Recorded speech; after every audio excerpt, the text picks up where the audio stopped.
There we go. It should be live in a second. Let's check audio levels when we get on. Yeah, seems like. Yeah. Hello, everybody. I do apologise for the little bit of audio problems. Hello, everybody. I do apologise for the little bit of audio problems. Hello, everybody. Can you just say a couple of words, please, Jose, so everybody can hear you? Yeah, hello. How you doing? Jose, so everybody can hear you. I think we're ready to go. Hello, everybody. Hello. I do apologise. Live technology, of course. So I want to say hello, everybody, and introduce Jose, the historian who's going to be playing with us today.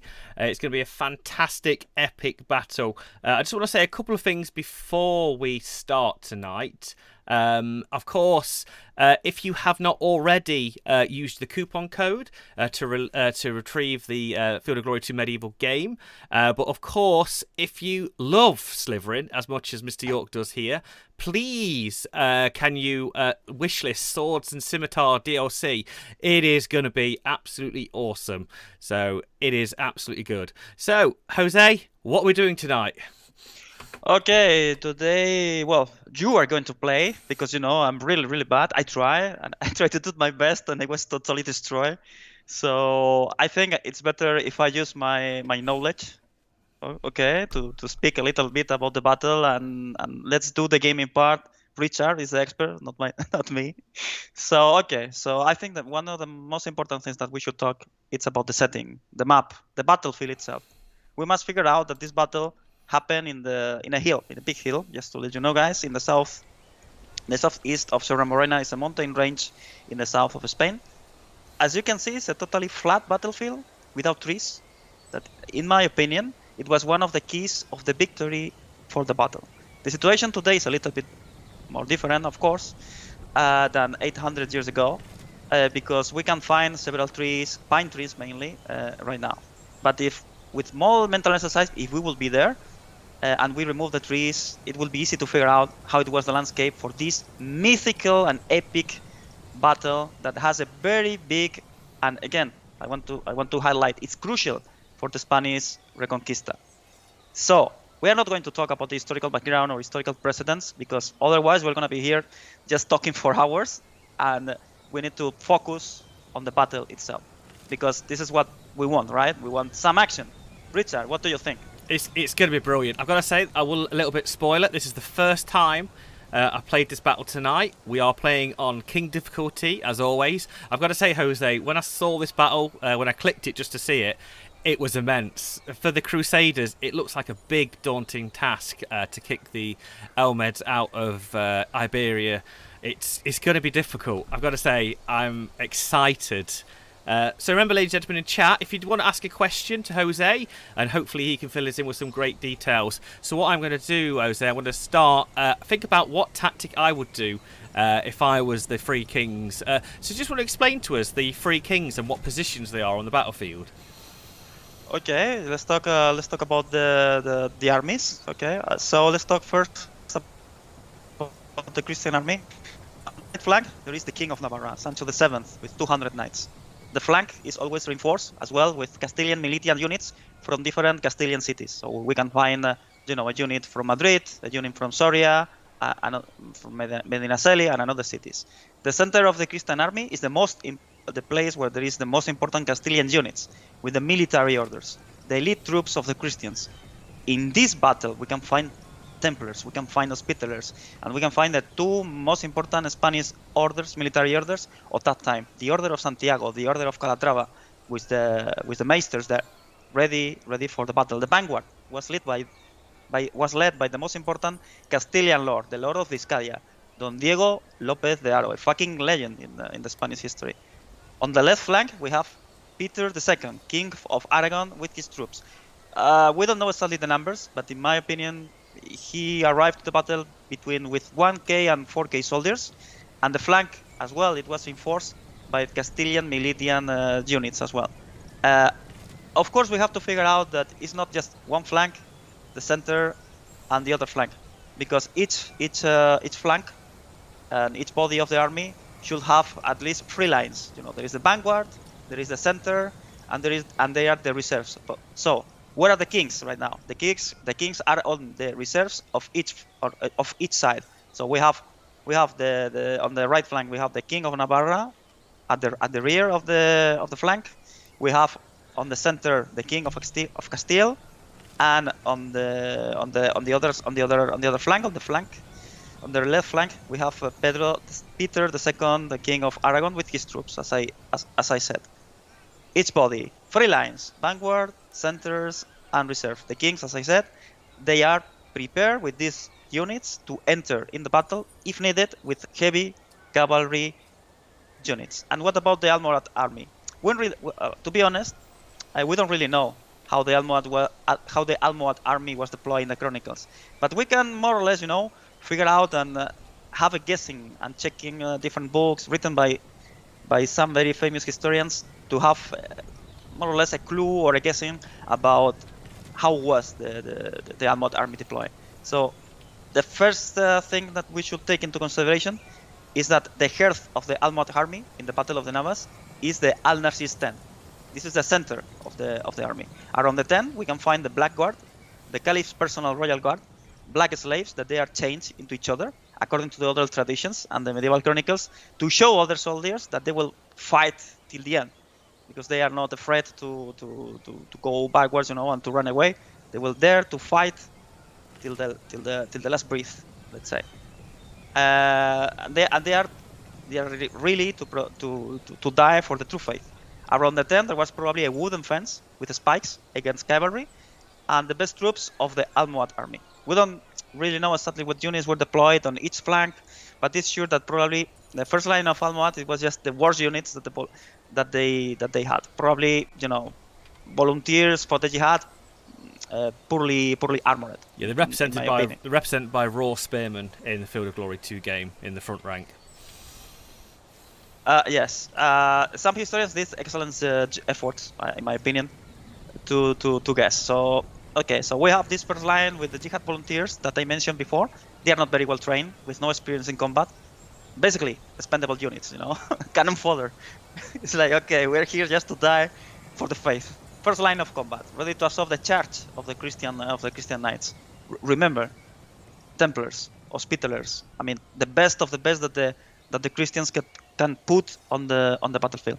Just behind on the first line, or even on front, because we don't really know, because the chronicles sometimes they don't give any details. We have units of crossbowmen, archers, and units with javelins, basically missile units and light cavalry to attack the flanks of the Christians with javelins. Some historians mention this famous Turkish archer cavalry in this line, but we don't know. We don't know if these famous Turkish archers was in the first line, or in the second, or in the third. In the second line is the main body of the Almohad army, with many different units from many different places and regions, like northwestern Africa, Arab tribes, and so on. They had regular and heavy infantry soldiers with pikes, and the most powerful heavy Andalusian cavalry with Arab light cavalry that they had to flank. Their main mission is to try to flank the Christian army. I would like to speak a little bit more about these Andalusians heavy cavalry, because they use the same weapons as the Christians. So they are very well armored with chainmail, with an iron helmet, and with long spears. And also we have the third line that we already talked. Is the Black Guard with long spears, the Aimsleven.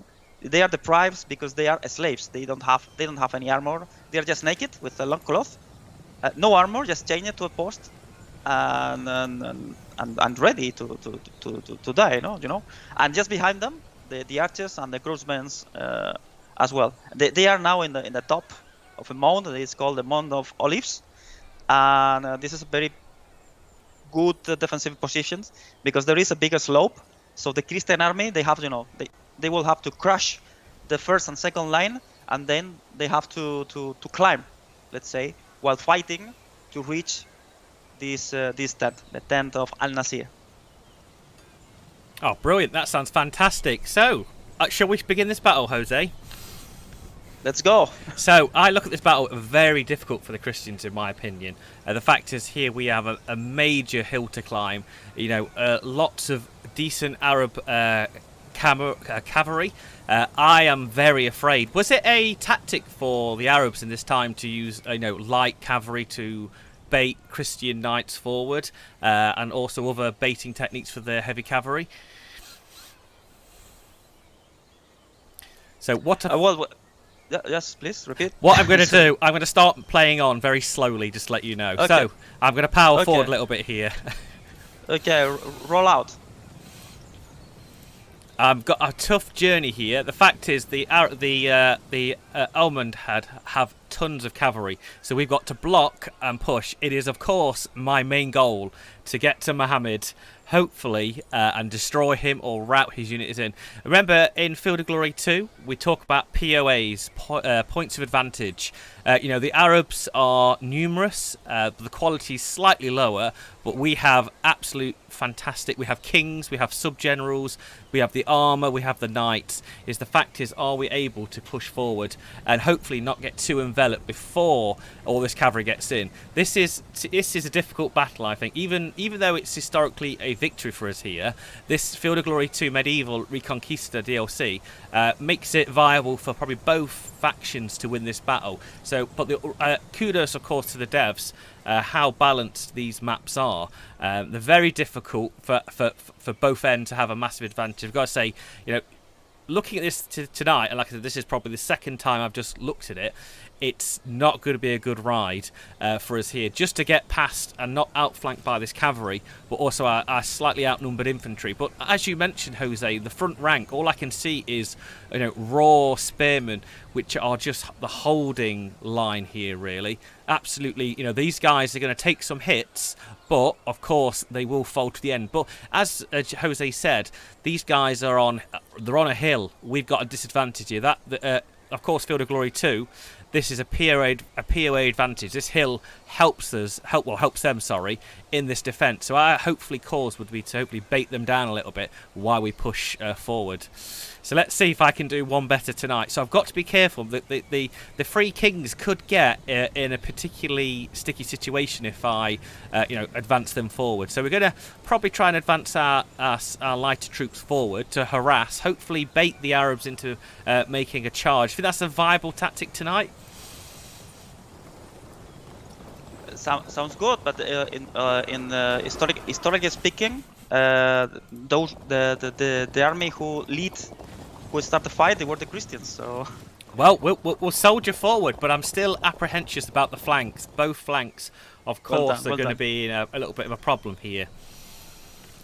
Okay, let's be very careful. People know I'm a very cautious Field of Glory 2 player, but I've got to say sometimes the game can surprise you. We are, of course, playing on one of the harder difficulties here, but we'll see. I'm going to try and bait them down or cause some harassing fire, but as you can see, the Arab forces have a mass of archers, medium infantry on that hill.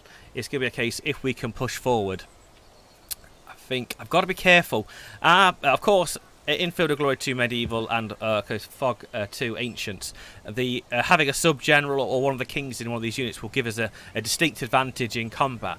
But also, of course, as well, the issue is, the fact is, they do have a chance to die in battle, so we still have to protect them. But, of course, they will, of course, boost morale around them.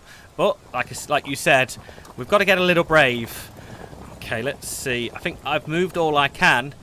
We've just got to see if the Almohads give battle and commit, or do they sit back and shoot us? Nice, I see. As you are starting being close to the enemy, so be careful. We've got a bit of brave. People know on chat how we play Field of Glory 2 Medieval. People know I've got to bait them forwards. I've got to bait them forwards. Try and let them lose formation. Was like coherency a major form in this battle? Was holding the line for the Christians? Was that a good thing when they did that? Did they hold some cohesive line to charge? What the Almohad army tried to do is like to absorb the first charge of the Christians. So was it all about that first charge with the knights?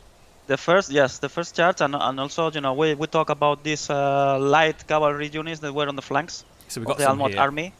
So they were expecting to absorb the first charge, and also they tried a couple of times to surround the Christian army with on the flanks with this light cavalry. The problem here is like this battlefield, as we said at the very beginning, is very flat, and also another thing that we should take into consideration when we are talking about this this battlefield is like the Almohads, they were deployed close to this mound with this big slope, which means it's a very good defensive position. And also, they have these spikes around the tent that it's on the top of the hill. On the left flank of the Christian army, there is the Robin's King protecting the left flank of the Christian army. And on the right side of the Christian army, there was an area full of big mounds that make impossible to cavalry to maneuver or carry out surprise attacks. This is very important because it's just an open space for both armies without any big possibilities for complex maneuvers or flank movements. It's just an army against each other, face to face. Definitely. Which So how would you rate the, of course, translation from the Battlefield, how it was then, and how the developers on Field of Glory 2 Medieval done it? I really like how the map is developed because it's very close to reality. I have the opportunity to play, as I told you, one battle.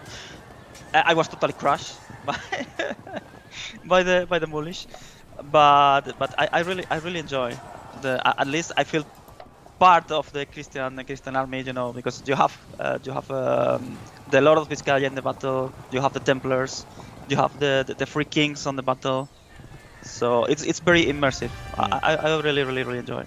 I will just say to everybody on chat, if you are talking, or if you are chatting on, of course, Facebook or YouTube, I can't hear the comments. So if you do come onto Twitch, you can ask any comments or any questions to Jose. But like I said, remember, ladies and gentlemen, there is a coupon. And of course, Field of Glory 2 Medieval is of course available on the Sliv store now. So that is absolutely fantastic. Just another, fantastic game which I absolutely adore. We are getting a little bit crushed here by javelin fire here, Jose. It's not going well so far for the Christians. We've had a couple of shots. These light archers, light cavalry are something, very scary force in Field of Glory 2 Medieval Reconquista. That tactic I've seen so many times in this game, and this kind of age of warfare, this harassing warfare it's really devastating and disorientating for the Christians, because I've struggled to counter this light troops and light attack here, so I've got to somehow block them in and then still go for this epic charge of the Free Kings straight forwards. That's exactly what happens in the first chart. That they have a lot of units with we already mentioned with crossbows, with javelins, with crossbows, and the strategy of the Christians is very easy. A charge to a target. If the target they just disappear because all the units started to run away, then the Christian army is totally disoriented. The problem here for the Almohads is that there is not a big space for these maneuvers, as we already mentioned, which was, in my opinion, a very clear advantage for the Christians. I've got to say the Almohad force here is being very coy. They've not moved from the hill. This is, like I said, this is going to be a tricky battle. As soon as I saw this battle, it was very, very scary. So we're just at the moment just trying to harass them a little bit with some of our crossbows, some of our archers, just to try and get them off that hill. That hill advantage, if you are, of course, a Field of Glory 2 Medieval player or any Field of Glory game, the hills, that PoA advantage really does help, and it all adds up to breaking your force down. What I'm trying to do is, of course, maneuver in one body and have that one charge, and when we come to the impact phase, you'll see how powerful the knights are, that's what I'm hoping for. I'm hoping that first charge of the knights can smash that very poorly trained troops in that front flank, as you described before. It's getting mighty difficult. As you can see, if I just flow to one of my cavalry units charge, it is particularly a negative charge for us here. Like we said before, all about the POAs. It is not going to be a good charge for us at the moment. So we've got to try and get them off that hill somehow. But I feel they're going to use that at every time. Oh, I'm struggling here, Jose. I'm struggling. I see. We've just got to advance a little bit at a time. Okay. So Richard, I mean, the hill has an impact in the strategy of the game, right? Because the defenders, they have a bonus, let's say. Yes, and especially as we spoke before, they've got archers, they've got Muslim crossbowmen in the rear line, shooting over, harassing my troops. Of course, in Field of Glory 2 Medieval, crossbows have more effective against armoured units, so they want to be shooting them bolts at me, which they are doing. And as you see now, my light infantry getting decimated on the open plains. I'm getting slightly worried, but you know what? The chat knows me. We're fine. This is the prelude to the main charge. It's just the beginning. There's risk and reward in every game of Field of Glory 2. You've got to think we have advanced. But there's one good thing about this. This may sound silly, but he's shooting. Every unit in Field of Glory 2 has an ammunition cap, where it fires effectively at your army. So now the Almohad units have been shooting at me. They have less ammo, which is pretty good. So when my knights eventually do get closer, I remember the knights are really slow. They've got they're fully armoured. Well, I'd go as far as heavily armoured. And literally, I've just got. Hopefully, they use most of their ammo before we get up there. So it's still looking quite scary. We're going to charge away here at their light cavalry, and they get away. But unfortunately, out away. So Jose, in this Field of Glory 2 Medieval and Field of Glory Ancients, light cavalry can evade from the line. So this is the job of, like you said, the light cavalry.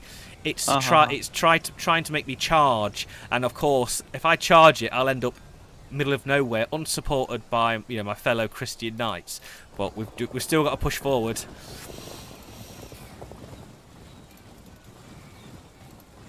When I play, I just charge, and of course I lose the battle. There's a lot of tactics involved, and it's about risk and reward. I'm a great player of risk and reward. I think you've got to risk a proportion of your army, and I think in every battle I see a percentage of my army that I'm happy to lose. But I don't want to lose anybody. But if I have to, so what I'm doing on the right side. With the King of Navarre, I'm going to have him with his infantry supporting forward. I'm going to have him with an infantry, so he's got the spearmen protecting him, so the cavalry doesn't get flanked. But like you said, the Muslim lancers, this unit is a very unrated unit, and it's, of course, like you said before, it has a lot of Christian weapons. It's lance, it's got armor, helmets. These units here are absolutely devastating in the right position, and I've got to be careful with my weaker spearmen. But we've got to soldier forward. Yeah, this is Andalusian cavalry, and they use the same weapons as the Christians because they were fighting against the Christians for a very long time in Iberia. That's why they use more or less the same type of armor and armors as the Christians. Heavy knights. Yeah, I've seen that in Field of Glory Reconquista. There's especially in the Muhammad of Granda campaign, we have a lot of Muslim armed knights. So here we are. The Muslims have broke rank down to the floor. So now this is where we strike with our charges. So the poorly armed infantry has been baited by my lighter cavalry. Let's see if this is the right time to strike home to get Muhammad himself off the hill. I do like that little bit of history, Jose, about the guard being chained together. I think that's so fascinating. That kind of piece of history there. Yes, it's called the Black Guard because it was composed by slaves taken from Nigeria or Senegal, if I'm not wrong, and because Moorish and the Moorish Empire. And the Almohads, they have a very big influence there. So more or less they were around 1,000 of these slaves. Remember, without any kind of armor, just with a spear, waiting the cavalry, then the enemy. and they suppose that they will fight till the end. They will change. Well, we don't know, because the chronicles, they have different. They give to us different information. The one possibility is that they will change each other, or they will bury even the chains on the floor. But I think it was something more like ceremonial, because if you bury the chains, you really will not have mobility to fight, right? That's it's an exciting piece of information, though. I can't imagine being chained, even like you said, or any form of restraint, and that is all you're told to do. That, I mean, unfortunately, if you're a slave, you have no choice. But do you fight harder if you're a slave? That's the question.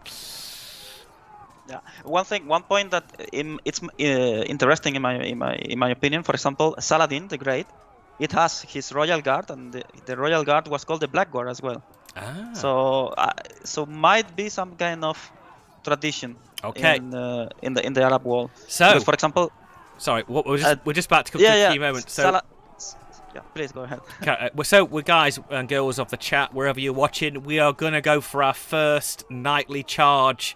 We are moving Lopez himself to another unit to charge down one of the generals in the Elmid unit. So, it's all green on the impact. This is, Jose, this is where knights, of course, they do benefit from charging. So we're going to try a little bit of a cheeky charge here, and if we're able to break some line, with Field of Glory 2, of course, the series, we've got a couple of levels of cohesion, what happens when we get disordered, and it affects how we fight in this game. And literally, the more disordered you are, the less effective you're going to fight, and the more likely you're going to fragment, and then, of course, break. So we're going to try a charge here. Just let you know, Jose, there is a chance my general could die here. So we're going risk and reward. Go. He died! He died! Lopez! Oh, no! So cursed! Cursed! I told you, it's how the dice are rolled on Field of Glory 2 Medieval Reconquista. Oh, Christendom, what have we done? So, our general lays dead on the field. But, Jose, that's not the end of it. Do you know what happens now? Everybody within that battle group will take a cohesion check. So, as my general falls with his sword in his hand, there is a chance now for my rest of my army to start break. Oh, the chat is going crazy. I told you it was going to happen. Let's see. Oh, so the knights to the left break to disordered. Oh, Jose, like I told you, it happens on streams. The first charge. Well, yeah, but that's why the first charge, historically speaking, was done by the military orders, the Templars, the Hospitallers, the Order of Santiago, and the Order of Calatrava. The 4 Heidmeisters of each order die in the battle. Yeah, that was exciting, but that happens. So I'm glad you experienced that. Yeah. Imagine the head of the Templars, the head of the Hospitallers, the head of the Order of Santiago, and the head of the Calatrava order. The 4 most important guys of the military orders in Spain, they die in the battle. So imagine how brutal the first charge was. That was brutal because poor Lopez, he died. I had a little bit. I've got a little bit of a tear there. All right, but I told you the king was on the on the rear. He's told you. He's still here. Alfonso's fine. He's lingering in the rear. We'll bring him up next. Joe Jose. He's in next. It's his turn. Okay. It's his turn. Okay. So we are going to retreat. We're going to retreat our light troops. The Lord of Vizcaya has died then. Wow, that was epic. Okay, so we're going to try again. We're not being disheartened by the fall of a fellow Christian here. We have to soldier on. There is no back. We're going to go for another charge. Unfortunately, come on, do it. We don't get disrupted. Aye, well done. This is what I like to... We just get pushed back. It's fine. There's no disruption. Okay. So we're pushing our infantry forward. We've got to get in there. And hurrah! Pushing the enemy Muslim spearmen back. We've got to take this take this momentum forward. But unfortunately, like I said, Jose, one of our units saw the general fall, and the Castilian Knights became disrupted because of it, which is, to be honest here, that's bad. I don't like them being disrupted. They do have a chance to rally up, if possible, next turn. So they will always try and rally up. But we've got to keep going. We've got to keep going. So we're going to try another charge here. We're pushed back again. So unfortunately, the initial charge here has not gone so well. So let's see if our flanks will be able to hopefully make up for it. So what we're going to do, we're going to push some of our infantry forwards, try and block the cavalry on the left. And of course, we're going to charge forward here. So we're going to move our cavalry here. In we go. No disruptions. During the battle of Las Navas, for example, the Almohad army, they try to surround the flanks of the Christian army with light cavalry.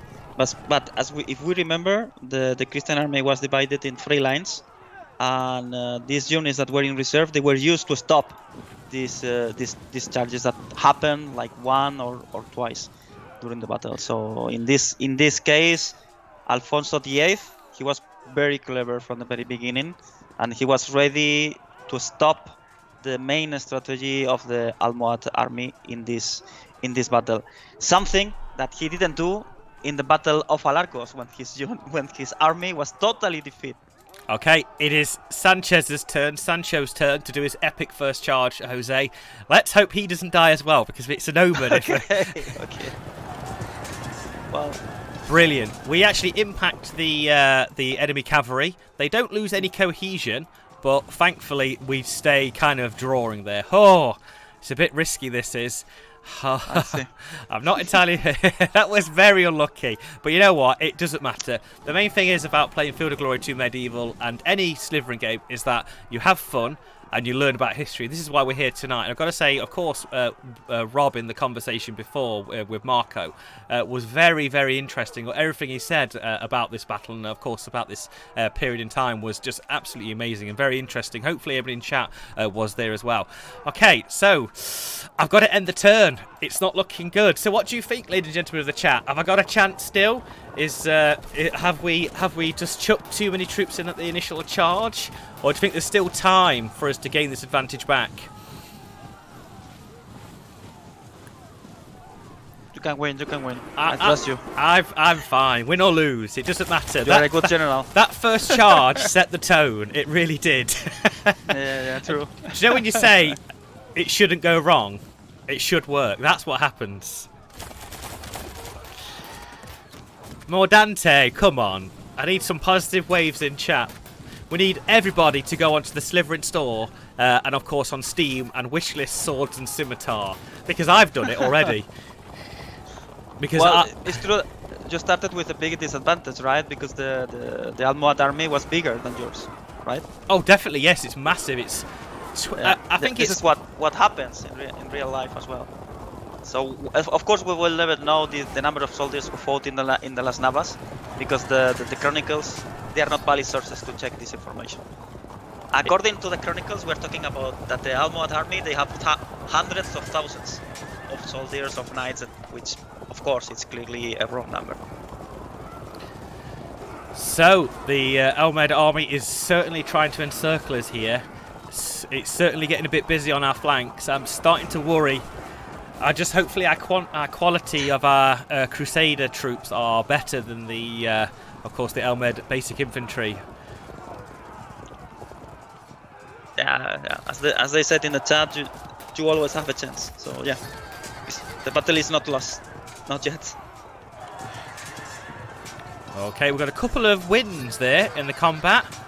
Oh, the centre line. Oh, so brilliant. So, Jose, what you just saw in the centre line, the enemy spearmen have just dropped a level of cohesion. You probably hear that a lot in this playthrough. So now they're on the verge of breaking. This can be the winning charge for this centre line, for it to collapse. And, of course, to charge up the hill to try and engage in combat with Mohammed on top of the hill.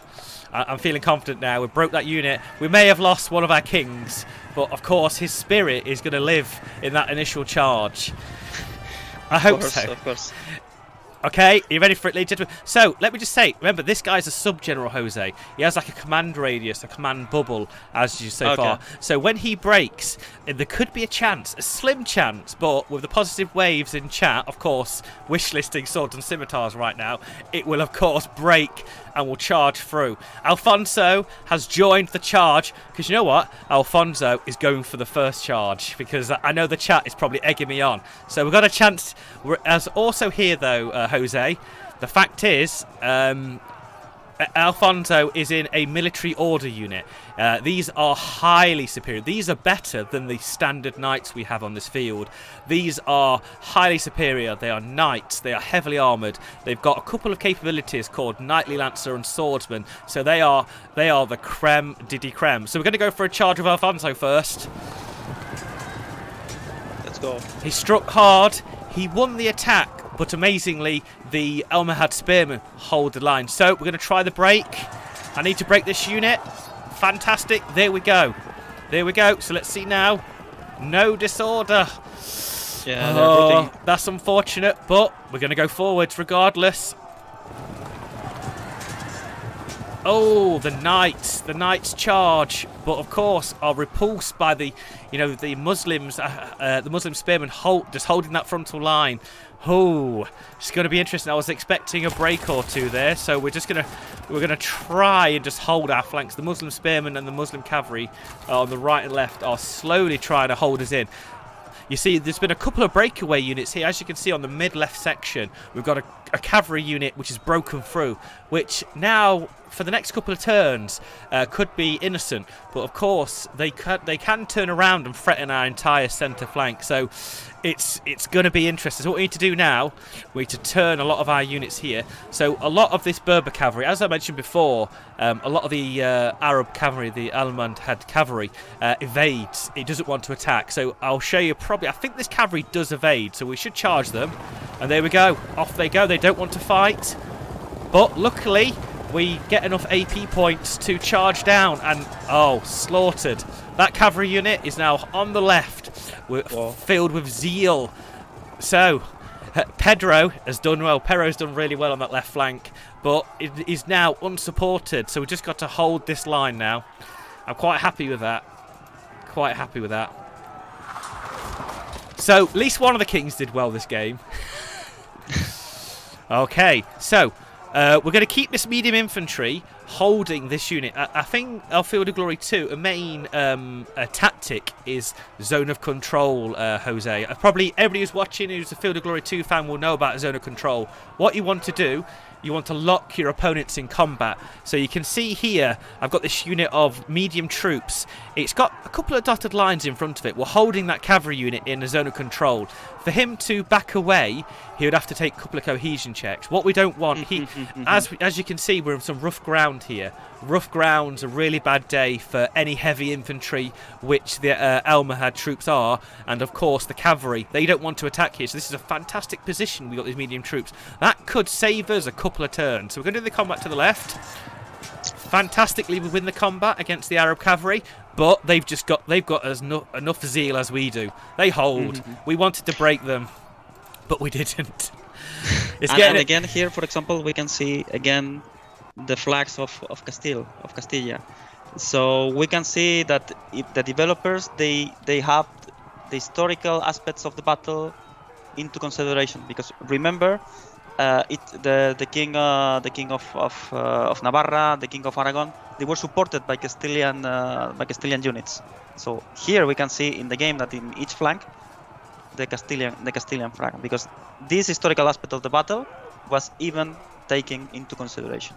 Brilliant. So, I've got to say, a good point of Field of Glory 2 Medieval is the flags and the unit models are absolutely gorgeous. Of course, kudos to all the developers and of Richard Brody doing an epic, strategy game, and of course trying to be historically accurate as possible. Congratulations, Oakenshield, for redeeming Field of Glory Medieval. Good sir. Alright, so let's crack on with the battle. You got a question in the chat, Jose, about Pedro's name. Is it misspelt in the game, or is that how it's spelt in Spanish? No, it's Pedro. Yeah, it's with D. Pedro Peter. So, I think it's spelt wrong in the game. Yes. Is it a misspelling? Oh, Thank you very much. We will actually have to comment. Well, I'll mention that and see if they can patch that out. But good to see. Okay, let's. Good die. Okay, so we've got a couple of spare units of infantry. We're going to push and start to threaten the left position here. We're still in a little bit of trouble here. We've got our armoured spearmen. We've got a couple of cavalry units that are pushing to the right side. Like you said, the Almohead forces are trying to outflank us. And to be honest with you, they're doing an amazing job here. But we're going to soldier on. I'm going to hold the flanks, and hopefully the centre will just push on. So we've got Sancho here. He's, of course, fighting, the Muslim opposite. Oh, they want this battle. This battle is going to be close tonight, Jose. This is going to be a good showdown.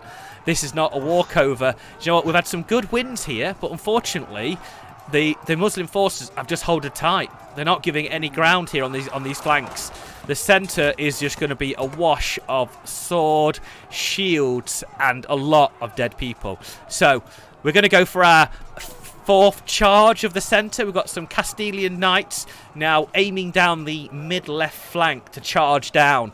What would be a battle charge? What would the knights say in this time when they're going to charge? Is there any Christian zeal comment they would make before charging in? Well, because it's a crusade, so probably they said Deus Vult. Can we hear that in chat, please, before we charge in? Probably. All right, we'll do a bit harassing. In Spain, we should use as well at that time Santiago Cierra España. All right. In the name of the Santiago the Saint. We're going to go for it, folks. Probably one of a big charge. Are we able to drop the cohesion? Unfortunately, we got repulsed again. You should shout. It does. More Dante, he was a bit late. Yeah, Santiago Cierra España. Come on, it's very easy. Yes. I don't want to butcher the Spanish language, unfortunately. Yeah. So, after turn 6, it's not looking. It's getting even. We're a couple of percent off each other. It's now even kill. So I'm really impressed with how tight this battle is. One thing I like about Field of Glory Medieval is, of course, like I said, how balanced some of these epic battles are. You just saw in the centre line there, Jose, my cavalry unit charging forward. That was an overrun move. So the charge forward and they keep overrunning. Now we can see the Muslim spearmen, of course, now reacting to my engagements. So if we've got any questions in chat, ladies and gentlemen, don't forget to drop them to Jose. I'm sure he's willing to answer them. Oh, fantastic. We've got some more Muslim defensive spearmen charging in. Let me just say a little bit of fact about Field of Glory 2 Medieval. Remember, defensive spearmen are defensive. They're meant to hold the line. Charging raw spearmen, unequipped infantry into, even disrupted knights. The knights have come on top there in that impact phase. I guess they have an advantage against cavalry, right? In the defence, okay. In shock cavalry in the defence, they're good at holding the line. I spoke about zone of control. What you want to do with the defensive spearmen is you want to hold the line, use them to block expensive units. You've got these cheap units that are very good at just blocking expensive units. So depending, this Field of Glory 2 Medieval, and of course any Field of Glory 2 game, excels in multiplayer facing a human opponent. And it is such an amazing, I would love to play this multiplayer as well. But we're doing pretty good. I think Mohammed is starting to sweat on his hill a little bit because we're getting down there. Even with a fallen king in the centre, we're doing pretty well. But unfortunately, the flanks are looking a little bit choppy now. Well, we have to say that historically speaking, Al Nasir, Miramamolin, this is how we call it him in Spanish. He didn't fight in the battle. Oh. When he saw that the Castilian cavalry and the Navarra cavalry was very close, he decided to run away. Oh, well, the Muslim infantry are pushing forward on the right. I don't know if anyone lives in the UK today, but it is really hot in the UK. I'm feeling the Spanish heat today as well.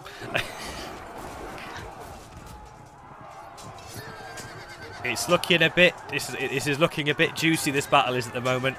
Our flanks are failing, but we're going to continue to push on. Some of the cavalry, the armoured cavalry, is starting to falter on the flank, so we've got to keep that advantage, that momentum. And the Castilian knights in the centre hear the call and have just rallied, so that's pretty good, Jose, for us right now. We've got a couple of good rallies on the centre. We've got a couple of disruptions from the Arab cavalry, so we've just got to soldier on. We're going to do the Castilian knights in the centre, who are going to hopefully charge on to Muhammad himself. So we're going forwards. Ooh. Okay. Alfonso is so what I'm gonna do, I'm gonna bring Alfonso down to the centre, and we're heading straight for Muhammad. We're going straight down that line.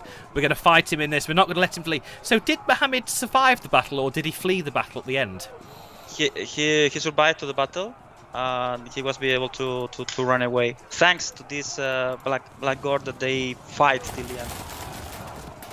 So, and the fight that happens around the red tent of Al Nasir was bloody, and it was terrible. I mean, of course, the chronicles, they don't talk a lot, but I'm totally sure that it was totally bloody and very, very difficult, mainly for Sancho VII, King of Navarra, who was one of the main attackers to this position. Because remember, it was on the top of the mount. They have the biggest slope. There is also the fence, the wooden fence around the tent, and also there were some units with the crossbowmen. There were also slingers as well, and also some units with javelins. So it was really, really bloody.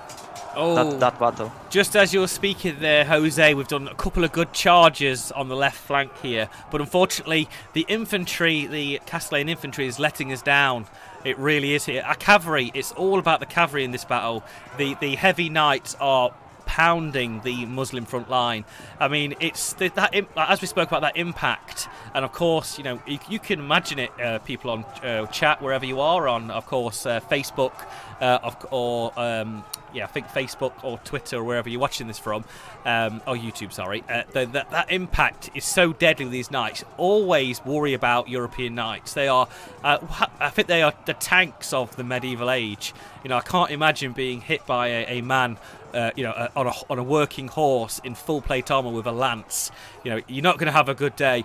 But let's see if we can be full. Our infantry is letting us down, unfortunately, Jose. But we've got to soldier on. And there we go, another Castilian fantastic cavalry charge. Like you said before, around the red tent at the back where Muhammad is, these obstacles do actually give benefits to the Muslim spearmen here. And they are represented as guard. So these units at the back as well are represented as superior troops. It's obstacle as well, so we're going to get a negated charge here. It's not going to be a good day for Alfonso, but Alfonso is, I believe or not, we are going to get to the steps of Muhammad by the end of this game. I promise the chat we're going to get up there. Okay, we're going to battle to the right. Oh, the Muslim cavalry is doing really well. So am I doing better than you, Jose, last time you played? Yeah, they started. It's going well, right? Yeah, I think so. I'm actually. We'll be able to recover. I think so. That was pretty. That was pretty awesome. Okay, so Pedro is now going to push this left flank. He's gonna. We are getting baited by some Berber cavalry, but this Berber cavalry it's not your average cavalry. It's more skirmish cavalry. It's a lighter cavalry unit. Of course, it's not. It can't match a medieval unit, but the fact is now I've got to ignore it. I've got to push this left position and help my fellow Christians on the centre line. But you know what? I feel like we're going to do good here. We've just got to keep the pressure up. Unfortunately, we are getting flanked quite heavily by the knights, by their lighter cavalry, and they did quite sneakily get a Berber cavalry unit around our Aragonese knights here. So this could be a little bit of a pain on this left position. Oh, whoa. Some spearmen have gone on the left. Oh, there goes the light troops. The left flank's going. It's not. It doesn't matter. It's just a scratch. Okay. So I think this is all we can do. Oh, unfortunately, yeah, we've got a unit on the right to fight. We've got some medium infantry that's engaged with the Muslim heavy cavalry. It's charging down. We may get a little bit, what's the word? Outflanked here, but like I said before, Jose, we're going straight down the centre. We've got to keep that momentum. I think the time we take the foot off the gas here, we're going to feel a bit of the pain from the Muslim forces regrouping. Yeah, and this is what really happened, historically speaking. Remember that the battle was decided in the center. Yeah. So Alfonso's there. He's there on that centre line. Hopefully he won't die. So we just saw on the mid right section some defensive spearmen charge our knights and sergeants, and with that better impact, the lance was able to disrupt them on that right flank. So we're getting these little wins everywhere, but of course the Muslims are, like I said, slowly breaking our light troops. Of course, in Field of Glory 2 Medieval, there is a break point. So after a while, if we get to a certain point, our army will just break. But I think we're doing all right. So do we have any questions in chat? So remember, ladies and gentlemen, if you are on YouTube or, of course, Facebook, to come to the Twitch channel and come and ask Jose some questions, and hopefully we can answer them. So, Jose, was the infantry a lesser quality than the knights? Was it more levy feudal infantry that came to join the crusade? Well, it's a very good question, because normally when we are thinking about medieval infantry, we are just thinking about the guy with the spear, and that's it.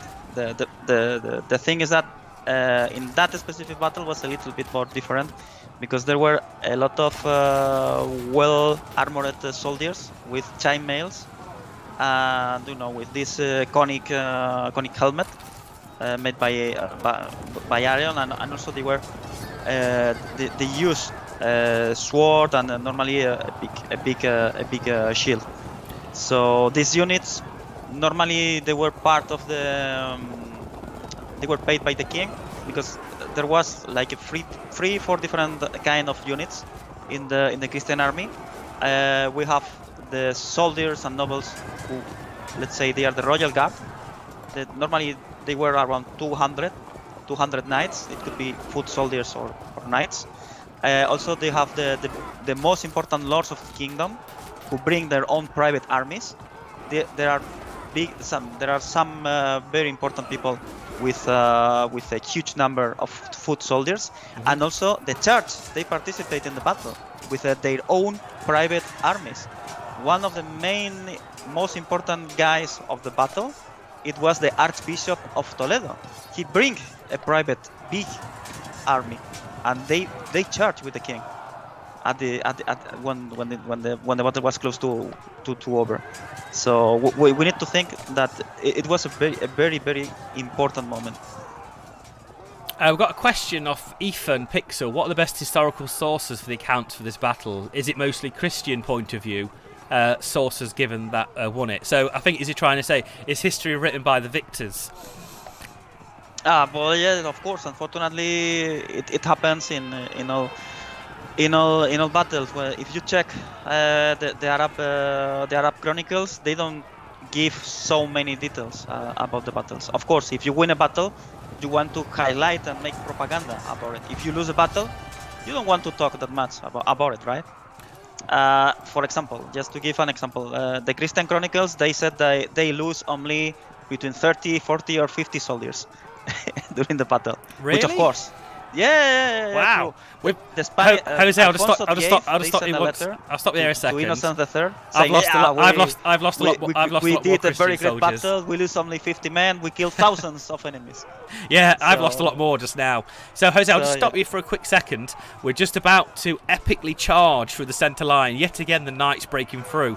We've got the Castilian knights just about to come through. I think it's the most exacting moment of the battle. It is. We are getting forward now. The knights. So, Alfonso is going to Well make done. his Yes. Alfonso's in again. He's going to lead the charge. We are leading from the front. We are keeping Alfonso in the military order knight. So we're going there. It's all green, ladies and gentlemen. We've only got a life to lose. Cross fingers. Here we go. We didn't lose. Brilliant. We are making headway here. Okay. Whoa. Absolutely fantastic. So, a couple of the archers on the left have broke. We've just got to keep pushing Pedro from the left to rejoin the centre line. So Pedro's coming round. He's gonna come all the way back around that left flank to help this final assault, win or lose. Yeah, they mentioned something very funny in the chat. They said 40 losses, and all the leaders of the different military orders. What bad luck? Of course. You are totally right. I mean, if we realize that the most important military orders, they suffer a lot in this battle, because it was. I mean, we cannot really feel how it was. Please remember that the Almohad army, it was at least twice as bigger as the Christian army. So imagine just the big numbers that they were fighting in this epic battle. So we'll have just a little bit of a look at the battlefield so far. We are 8 turns in. There's a lot of blood being spilt on this battle. We've got Pedro on the left. We've got Sancho on the right. We've got Alfonso steaming down that centre line. As I said, can we have them 3 kings come down that centre line and take victory, or at least not be such a crushing defeat as that first charge? So I think we're doing well. Pedro, Sancho's got to come in. They've took the advantage on the left and right. The centre is crumbling for the Almohad forces, but of course our infantry. Oh wow, we got a lucky win there with our armoured spearmen.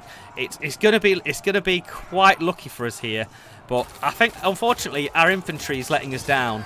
The knights are doing all of the... Oh, wow, we've got a massive drop on the right. Oh, it's getting interesting. Okay, so I think we are all done for that turn.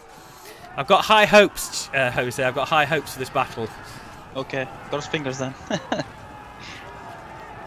Well, more or less, we have to remember that the first charge was led by the Lord of Vizcaya with the military orders. And at some moment of the battle, they on the king Alfonso VIII, they saw that the Lord of Vizcaya, he started to retreat, or it was the militia of Madrid.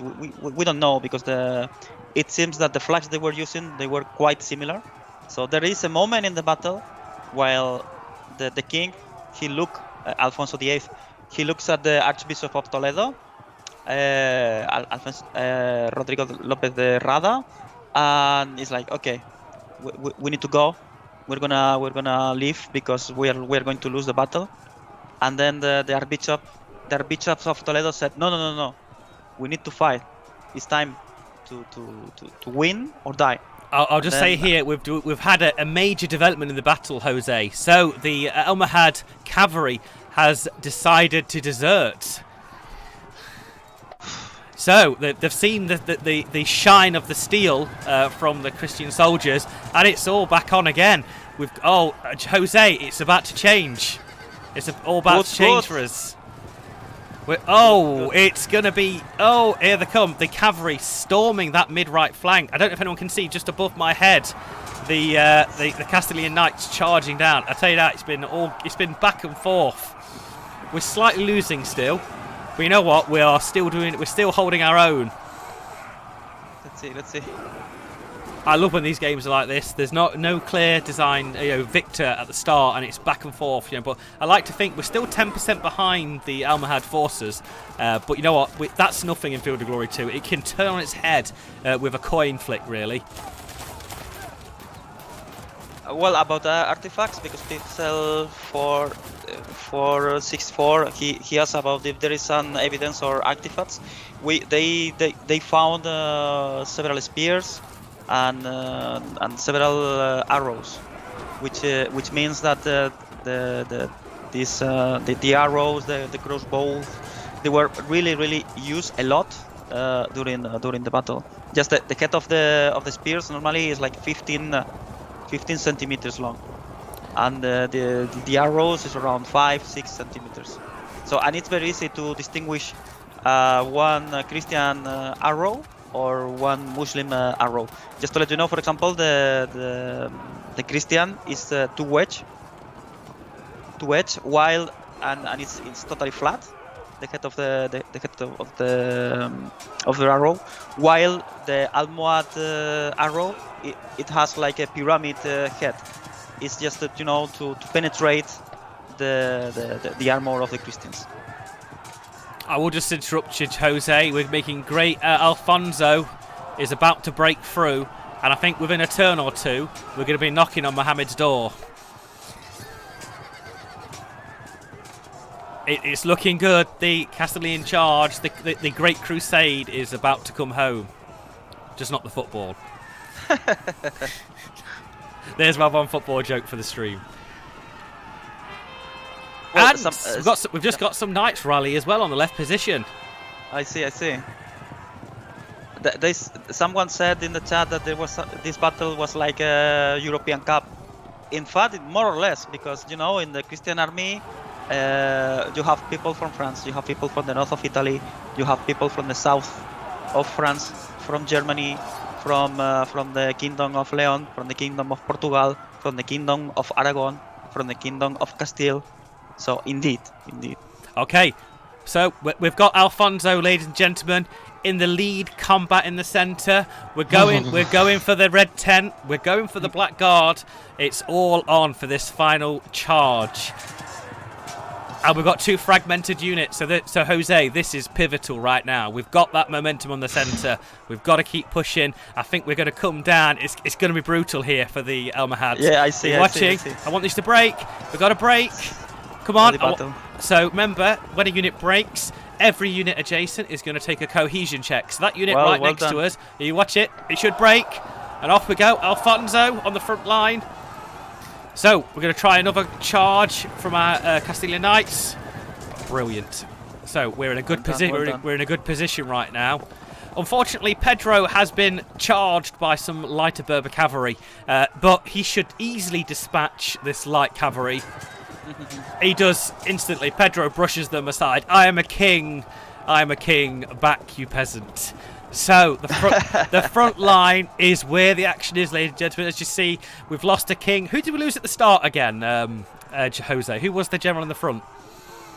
The general on the front was the Lord of Vizcaya. Yeah, that was at the it. very beginning. Yeah, during the first charge. Yeah. Alfonso took up his sword in and punishing them on the centre. we've done really well so far, and hopefully everybody in chat is enjoying this just as much as me and Jose are. He's going to revenge his death. And there we go. It's all about revenge for that first initial hit. The disruption. Wow. The Knights are absolutely. Wow. But like I said before, we're not gonna take Mohammed. Sorry, I'm gonna say some bad joke there. Sorry, I'm thinking of really bad jokes. We're going for the centre. We're not moving Mohammed. We're moving the mountain to Mohammed. We're coming for him. He's on the hill. Alfonso's on the flanks. It's now or never. We've got to get there. As you can see, the Castilian armoured infantry fragmenting the spearmen in the centre. So we've got infantry support. We've got cavalry support. But remember, the Black Guard defending Mohammed on that centre, he's a tough cookie. It's going to take more than my cavalry to break that centre line. But you know what? We're going to try it. We are currently, Jose, we are even Stevens in points. It's going to be pretty good at the moment in time. I've got high hopes for us. I think we've got a question in chat if you want to answer it. No, there is no plate armor or any kind of heavy armor for the horses. They use paddle armor for the horses mainly. Okay, unfortunately, a lot of our basic infantry is getting collapsed on the mid flanks, but I'm still excited for the centre. It's all there. And remember, because if you can be able to overpass the center, you have the hill, and you have this big slope, and the Black Guard is waiting there. So be careful. It's not over. They think it's all over, but it isn't now. It's And this is what happened. But also, something that we didn't mention is like the Christian army. They were fighting against the Almohads on the 15th, the day before. So of course the Almohad cavalry attempts a retreat from the battlefield. So seeing the shining armor of the knights. We've got fantastic charges here yet again. On Alfonso has now gone a little bit. He's gone a bit rogue, and he's spotted some Muslim archers on the left position, and he's gone for them. So Alfonso VIII, who lost the Battle of Alfalarcos, remember? He's coming out for revenge, isn't he? Yes, he was waiting 17 years for this day to fight against the Almohads who defeat him in the Battle of Alarcos. 17 years, guys. 17 years waiting for this moment. That man knows. Imagine if you are in the skin of the king. It's like, okay, this is my moment. I'm going to charge to win this battle. Holding a grudge. Sorry, because this is incredible. It was a very epic moment. Three kings charging at the same time. A king, the head of the kingdom. Not one single king, not two kings, three kings, three Spanish kings charging at the same time to save the day. Come on, it's incredible. Okay, Pedro needs to turn around, but unfortunately we have that Berber light cavalry. You know, we spoke about the Almohad tactic of using light cavalry that are harassing chargers. Of course our flanks are dissolving, but like I said, we're going for the centre. We are going for the centre. Remember, ladies and gentlemen, if you are watching on YouTube or Facebook, come over to the Twitch. You want to ask a question, and we'll hopefully answer it. We're having a great time here on Twitch. It's drama. It's got suspense. The Knights are certainly holding that line. Yeah, and one question, for example, that the historians they ask for several years is like the numbers of the soldiers who participate in the battle. In my humble opinion, it's just. Of course, here I'm going to share my opinion because each historian might have a different opinion or might come with different numbers. In my opinion, the Christian army was around 20-25k soldiers with around 6,000 knights, which is an incredible number. In the Battle of Horns of Hattin, for example, the Christian army they only have 1,200 knights. So the main body was the army of the Castilian forces between 10,000 and 15,000 soldiers and knights. Aragon army, as we said before, they have like 1,000 and 5,000 soldiers, and the rest, they were members of the military orders. Portuguese, Occitans, French, Italians, or German units. So it's a coalition of troops when you think about it, all them different nationalities coming together. Indeed, because at the end, it's a crusade, right? So you are there to clean your sins. So we're on the losing foot here a little bit. We need to get some points back on the scoreboard. We're 11% behind after some fantastic charges from the Muslim cavalry. We've got unfortunately, like I said, poor Pedro on the left position is being kited. He's being zoned and controlled. We've got to charge. He's got to go for the charge. Yeah, but unfortunately the Berber light horse will absolutely hammer him here. So we've got to concentrate on the centre. We've got to go from that. We've got to at least try and take some of these top units down. Our spearmen are slightly degraded. There is an obstacle. Oh, Alfonso is now charging to the left. Doing pretty well at the moment in time. But we're going to bring our cavalry to the front. Do we catch the Muslim crossbowmen? We've got a chance we might engage the Black Guard on this charge. Wow. Well, we're there. We're at the steps. Oof. Unfortunately, the flanks are failing, but we've just got to keep that goal in sight. Unfortunately, we've fragmented cavalry.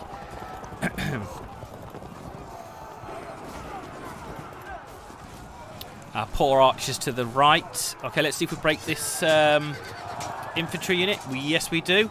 So you got to remember, sometimes, Jose, the cavalry will charge away and pursue for several turns. Sometimes they feel the zeal of battle, and after we destroy a unit, I can't control them for a couple of turns, which makes it very hard to reconcentrate their efforts. So sometimes, like Alfonso here on the left position, he could just keep charging. and there's nothing I can do about it. He's just got to. It's 17 years of pent-up revenge there, you see. Yes, 17 years, and also he was very close to die in the Battle of Alarcos. It was Don Diego López de Haro, who was killed in this battle, because well, you killed him at the very beginning of the battle. He saved the life of his king in that battle, and the complete all the knights of the Order of Calatrava, they die in Battle of Alarcos. So these 17 years. He was preparing the army, he was preparing the economy of the kingdom just for this specific moment, for the crusade. So the crusade it was not something, it's like, okay, let's call a crusade in 1 year and it's done. No. It was preparations of years and years, because they have they have a lot of economical consequences. You have to have a lot of money, you have to speak with the other kingdoms and so on. Okay, Bacchus has got a question. I wonder if, with that number of troops, the limits of supply determine the battle had happened now or never. Was supply an issue in the battle? Yes, indeed.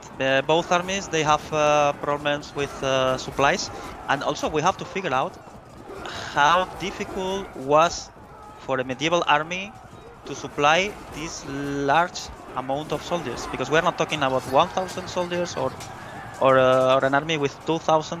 We're talking about thousands and thousands of soldiers. So, indeed, the supplies was one of the main reasons why they decided to fight here. But also, the Christian army, they were 200 kilometers away from Toledo. So, basically speaking, the Christian army was in the middle of enemy territory. And even that a third of the Christian army, they just went back to Toledo. I mean, it's very long to explain, but some foreigners, they were not agree with the way how the crusade was led by Alfonso VIII. So they decided to go back to Toledo and go back to their countries. So the Christian army lost around 10,000 soldiers, 10,000 knights. So it was a relief for the supplies. The person who was in charge of these supplies, he was the Archbishop of Toledo. So he was doing a very big effort during months to prepare the army for that. And regarding the Almohad army, we have to remember that they are fighting in their own territory. Yes. So for them, the supplies, it were closer, because at the end they were fighting in their own land. So Pedro on the left flank caught the Berber cavalry that was harassing him, but unfortunately Pedro is out of the game now. He's too far away. These knights are very heavily armoured, and because of their heavy armour, Jose, they are so slow. But it's all on. We've got, of course, Sanchez coming up from the right position. Where is he gone? Sorry, I don't know where he's gone now. Oh, where? Well, sorry, I do apologise. I've lost little bearings. We've got. Oh no, Pedro's. Where is he? Sorry, I do apologise. Pedro's there. Where are we? So we've got Alfonso still on the centre. I've lost Sanchez now. I've lost him a little bit. I'll find him. Okay, Alfonso's there. All right, so we've got to push forward. We've got to try and outflank these Black Guard. But as you see, if I were to hover over here, the obstacle gives a massive bonus. It is very bad for me to charge here. Literally, this is a death or glory moment for the European forces. I think. I don't know. Did he die? I don't think he died. I've lost the king. I've lost the king. He'll pop up somewhere. No, I don't. I think we've lost him in the heat of battle. Okay, to be honest, there's not very much else I can do here for this next turn. We've got to wait for the support of the infantry to come and start flanking the guard. It's now or never for this victory. And talking about the charge of the three kings, please guys, remember that they didn't charge alone. They charged with the Archbishop of Toledo, the Bishop of Narbona, the Bishop of Barcelona. So even the Bishop and the Archbishop, they They charge. There he is. I found Sancho. He's on the right flank. He's gone. He's Okay. charged off. That's why I couldn't see him. Okay. Like I said about cavalry charging sometimes, but that is not a bad position, Jose. I can turn around hopefully and get into this obstacle. This is what I want to do with the Castilian Knights and Alfonso. I want to turn around and flank the. I want to be inside this barricade. And I want to hopefully flank them. We're going for gold here. So remember, ladies and gentlemen, to of course, if you are a Field of Glory 2 Medieval fan and Ancients and you own the Medieval game, redeem the coupon, go onto the Steam store and of course wishlist, show your support to the FOG series, wishlist the Swords and Scimitar DLC because we're going crusading and we need everybody's support here.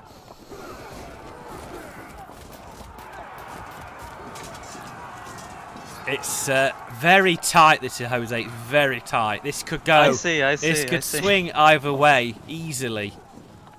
And this is what I like about it. I didn't want to play this battle because of that. I wanted it to be a completely fresh battle, and then it's a completely first run through here. Well, we have to remember that you are playing in a high level difficult, right? Yes, we're on King difficulty, which the game really does. Okay. The benefits, it gives the computer player a lot more quality soldiers. So probably on a lower setting, they've got lower quality. And quality is just another POA for Field of Glory 2 when taking certain tests on charges and, of course, your cohesion checks. That's why the quality was important as well in this battle, because the last charge that was made by the three kings at the same time, they used the elite troops that they have.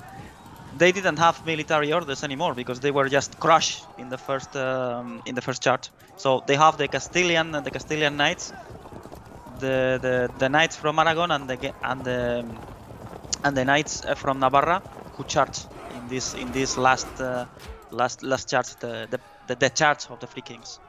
Oh, it's really bad. So what I'm going to have to do, I'm going to have to get Alfonso and to make him abandon the knightly order unit. Alfonso is going for gold. He's going to go for Mohammed. He's going for this. I'm going to.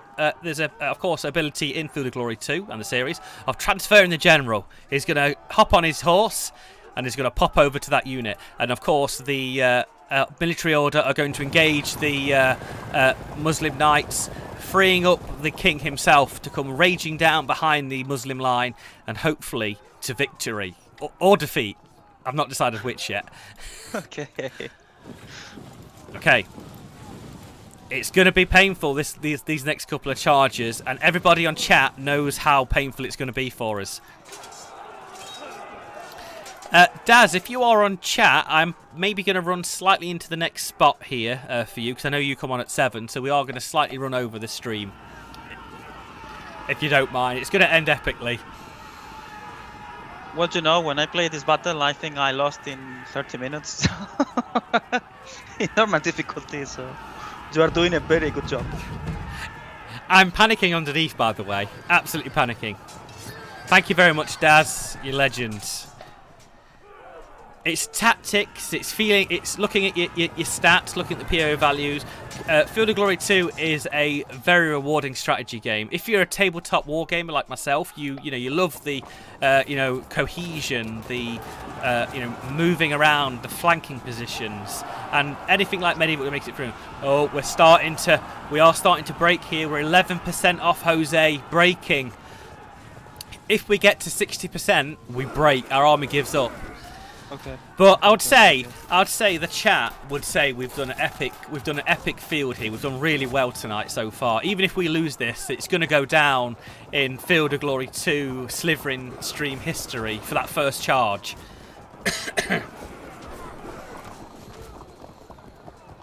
I think people would agree with us. That first charge, it was all about that first charge. So the Arab cavalry now taking advantage of my unsupported infantry on the flanks. With 7% off losing here, it could all come to an end very soon.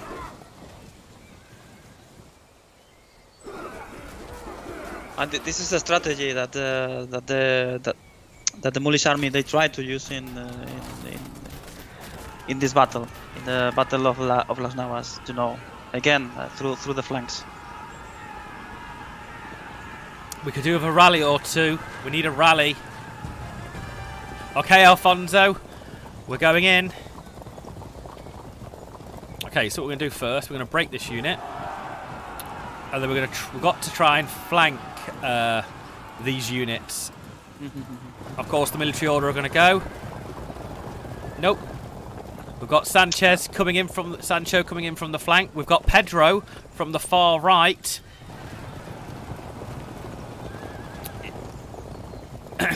We've just got to stave off defeat for a couple more turns, Jose and chat. Oh. We've got to charge these Castilian Knights in. There's nothing else we can do. Unfortunately, on with Spearmen. They didn't do anything, unfortunately. We've got a couple of turns. I feel we might get some headway. But, okay, the Muslims rally on the left. They rally on the centre. It's not looking good. They've got a little bit more faith than us at the moment.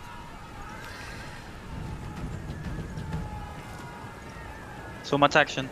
It's so much action. It's very Jose. This event is brilliant because this game, like I said, is a very balanced game and it can go either way. And this is why we play historical games. Is for the of the what if situations. If it happens like this, it doesn't. Let's be honest. It doesn't matter win or lose. The main thing is you learn something about history and historical facts, and of course you enjoy the gameplay as it is and enjoy that experience. And of course, like I said tonight, linking that experience of gaming. With history as well. I totally agree with you because at the end you can learn history with video games. It's fantastic.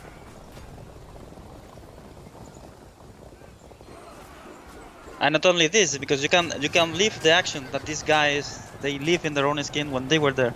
Because even we are enjoying and we feel, you know, the combat experience. So well, somehow, of course.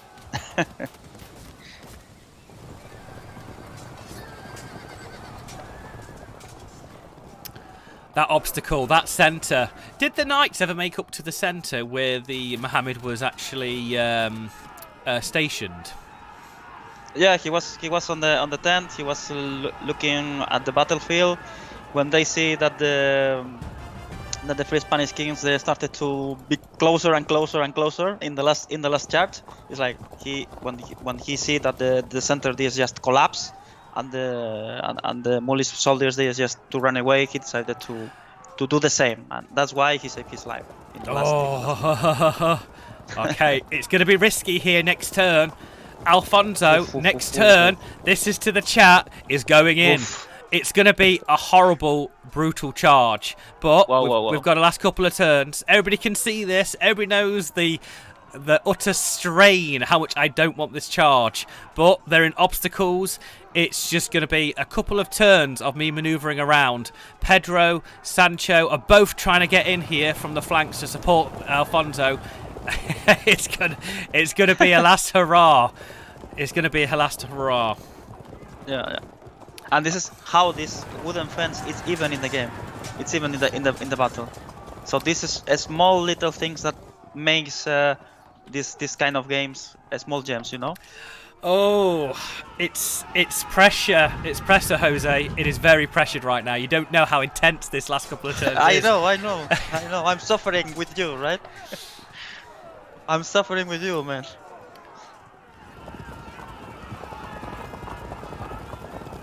I was very surprised I got a unit up to that rear. That's quite a momentous occasion. Oh, we got an auto break. The Spearmen sensing victory got a hail of javelins towards them. Like I said, the Elmer had a strategy of harassing with javelin troops. All these light troops have paid the toll on them poor Spearmen. Oh, let's see if Mohammed turns around. Does Mohammed himself turn around to face Alfonso on the final showdown of this last couple of turns? Oh. And in this, and in the red tent, there was the treasure of the Almohad army, because you know when you go with your army, you have to pay the soldiers, and that's why all the treasure that the army was carrying was in that red tent. Unfortunately, Jose, we've got to the 60-point break. I'll just let you know, if we don't rally this turn, the game is over. The game is over. It's unfortunate. Come on. Unfortunate. Can we get a rally in chat? Can we get a rally? Just one rally. Anybody. use your magic. Come on. The RNG is with you. Any rally will do right now. Anything, please. Unfortunately, that was such an anticlimax. Come, somebody's got to rally. The chat feels it. Yeah, they feel it. It's the pressure of the last turn. It would be the last turn. It's unfortunate, but it happens. I don't think we're going to rally, unfortunately. There's not enough fleeing European troops. Come on, anybody. Go. You can win. Come on, no. It's cycling through the units. Defeat. Lady Luck did not, of course.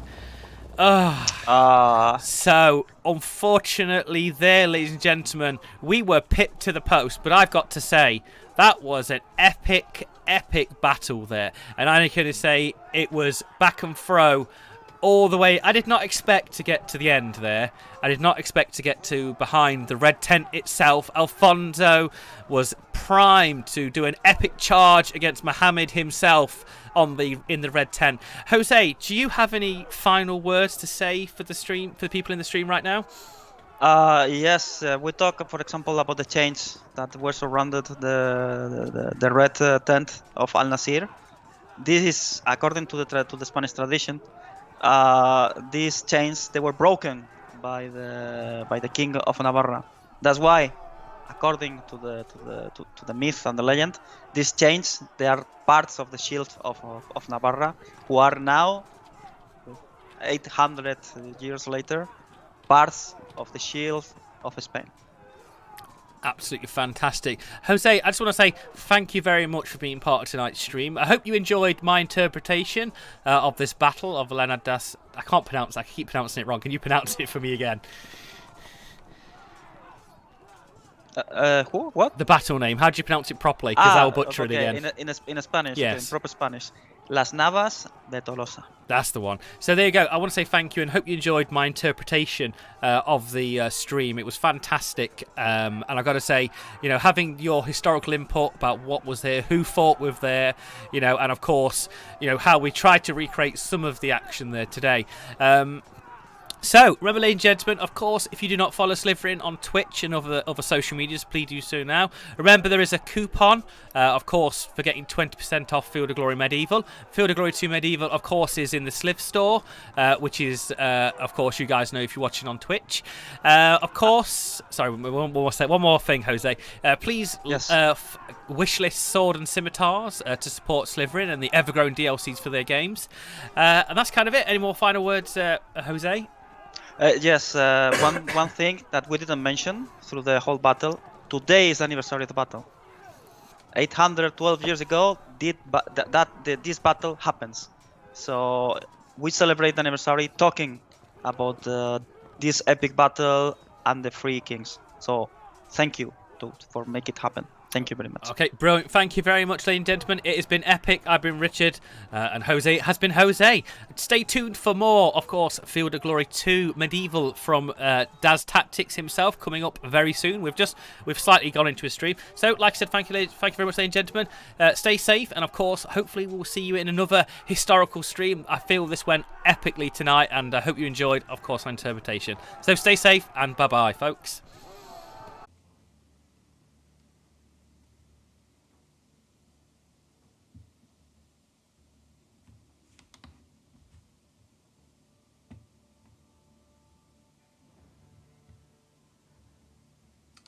Okay, welcome guys. I'm guessing it's all working. We're sort of going through restream, so welcome. That was an epic battle.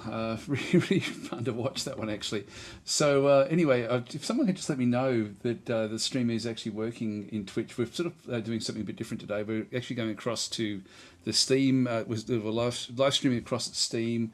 Facebook, or like all the different social media. Okay, cool. So Gamer can sort of see that it's on. So yeah, we're sort of doing a what's called a restream essentially, where it's going across all sorts of different social medias. And of course, if you are wanting to actually communicate at all, then please just come across to the Twitch channel. So that's twitch.tv/Slytherin. Twitch.tv/Slytherin TV. And then you can sort of catch us there if you do actually have any questions or comments. Following my stream, I'll be here for about 2 hours, and then Gamer will then be following with another stream for Medieval. This is actually a massive Field of Glory Medieval day today, so it's sort of a real celebration of this incredible franchise. You'll sort of see I've put like a little bit of scrolling thing down the bottom there where all sorts of different things have happened. It just so happened that I think overnight the subscriber goal was reached, and now Field of Glory Medieval is now available in the Slyth store.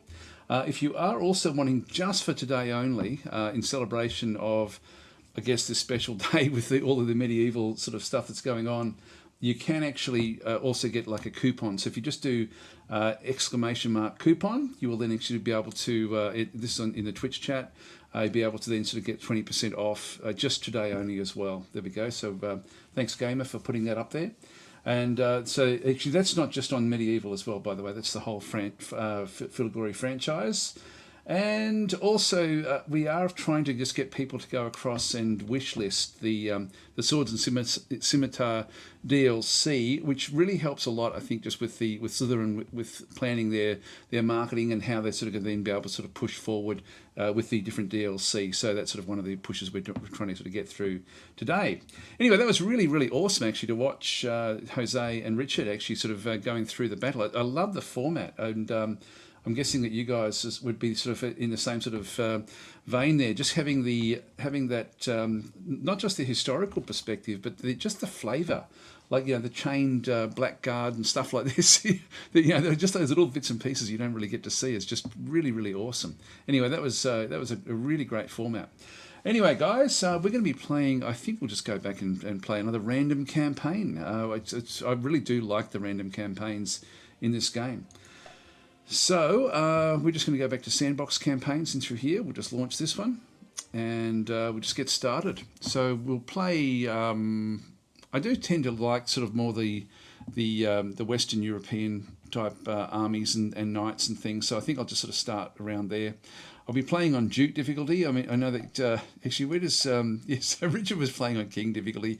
That's well beyond my pay grade. So I'm going to leave that to the experts. I find Duke quite hard.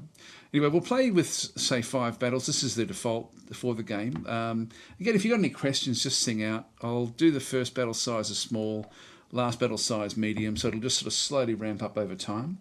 And if we just go across and pick our army, I don't know whether I should just pick one, just do a potluck and just sort of see what actually does happen, or whether we just sort of go and pick something. Maybe we'll just do a potluck and see where we end up, and we can always just start again if we don't like like who we end up with.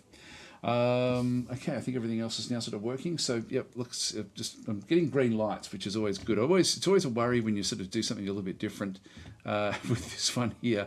We'll go potluck, small, medium, 5 battles, and I'll just keep it static, the actual difficulty level. You can actually have it so that it ramps up slowly. Let's just see what actually happens here. And if we sort of play with too many archers, or archer cavalry, I'll actually just restart because I don't like them. It was so funny that last, watching the first charge with the losing the king in that one. It was quite a funny start to the whole thing. I wonder if that had not happened, whether that last, the way it sort of finished with the defeat, would have actually been a bit different. Who knows? Italian Guelphs against the Sicilians. Okay, that sounds pretty cool. We'll go that way. And I'm not sure if Guelph is actually the way that you would pronounce that, so I will actually I will apologise in advance for my pronunciations in through here. So what do we got? We've actually got if we just go and close this one off, we can then sort of set up for the actual battle itself. We have to then make a choice, so we'll just close that one off there. Oh, this is an interesting map. Okay, so we're in a mountain pass, so the Italian Alps, I would guess, and we've got a small small force in through here right from the very, very start. There's a lot of rough ground on the map, and it's very important that you make use of what the ground presents you. And then we've got this big block in through there. There's a deep stream that runs through there as well. If I press control, I can then sort of see what this thing is actually going to do. So this is difficult terrain. It's not open. And severely disorders mounted, elephants, and heavy foot. It disorders others except for light foot. So this is actually not just a stream. Like there's a stream. I don't think I've ever played a game where it's been a deep stream. So this is quite interesting. It's almost like a small, like a creek or a small river maybe. So it's quite an obstacle. Probably not going to be part of the battle because the enemy will get across there, I think. But it's a very, very good defensive line to actually be across there. Yeah, I've never actually had a deep stream. I've only ever had streams, which isn't as difficult as this. All it is just not open, a stream. You sort of splash through it, whereas this one is really quite different. So the terrain itself here is actually really, really fascinating. In terms of, we've only got like small areas, just 3 wide there, 2 wide there. Then we've just got big rough ground in the middle through here and over this side as well. Back in through here, we've got city knights and sergeants, which are a step down from the actual knights, but they're still very, very powerful. We've got actual knights and sergeants. We don't actually have any of them on the battlefield. I might grab at least just maybe 1 or 2 of those. I'll just move them up as we push things into here. City knights and sergeants. I can get more of those. We've got the light horse crossbowmen, standard wagon. I won't worry about this time. The armoured spearmen. I don't know. They seem to be not really worth the cost. I find these wagons. They're not offensive units at all. They're just defensive spearmen. They do stay in the battle for a lot longer, but that's about all that they really are. They're like it's like having a choke point somewhere, I guess, is to actually have the wagon somewhere. But whether you need to have that or not, I don't know. I'd be interested to see what you guys actually sort of think. So Pixel said, saying, never trust a Sicilian when death is on the line. From The Princess Bride. God, that was a good movie, wasn't it? We've got armoured spearmen. Now, these are defensive spearmen. And so these are, and they've got their large shield there as well. So mercenary or feudal armoured spearmen in through this case. Pavasiers and crossbowmen. Now these look like they've got the Pavasier shield as well. Interesting, but these have got these do actually have a crossbow component to them, as well as a spearman component. So these are heavy foot. These are heavy foot. So heavy foot is not going to do well in these areas. Got spearmen, which is also heavy foot. We've got irregular foot in through here. These are our mediums. They don't look great. They're only lightly protected armour, so they're not going to be fantastic. But in this particular battle, it's probably going to be important. We've got peasants, which we want to avoid, like the plague, if we possibly can. We've got crossbowmen down through this side. I think that in reality, our crossbowmen are going to be, these are medium foot, essentially. These are like they're bowmen, but they will actually work very, very well in here. I think we just start straight away with the 2 crossbowmen. Let's just move them up for starters and just have them sort of in the actual battle itself. Now, we've got 3 crossbowmen now. So there's another one that's just back over there. They've got the raw spearmen. I'll just move them back out of the way as we sort of set this thing up. And the actual defensive spearmen in there. I'll just pop that one up there for now. So the crossbowmen will stay in that particular area, and so we'll make use of this. Because we're playing on the higher difficulty level, we're going to be outnumbered, which means that we have to play more defensively than offensively. I don't think we can get up into here. That would be pretty cool if we could, but I think we can just make use of what we have over this side. That means that we can then use our defensive spearmen to plug this gap. And so if we go with armoured spearmen back in through this side as well, I think we'll start off with one of those, another one of those in through there, and so that's going to be, in fact, that's just defensive spearmen. If we go with the armoured spearmen, if we go with both of those in through that side, the cavalry will actually have a role to play, and I'm thinking that I will actually go and get more of them. So we'll just plug those into there. I do want to plug this gap as well. I've just got the raw spearmen, which I'm not really all that happy about. I can get a lot of them, and sort of it's pushing me to actually get more and more of these in the actual army itself. Now these are, you've got 66% crossbowmen, defensive spearmen 34%. The troop quality is raw. If we go to the Pavasiers and crossbowmen back up through here, they're 41. They're not as good as the others, but they're probably the next best one that we have. Let's just go and get 2 of those to plug the gaps in here.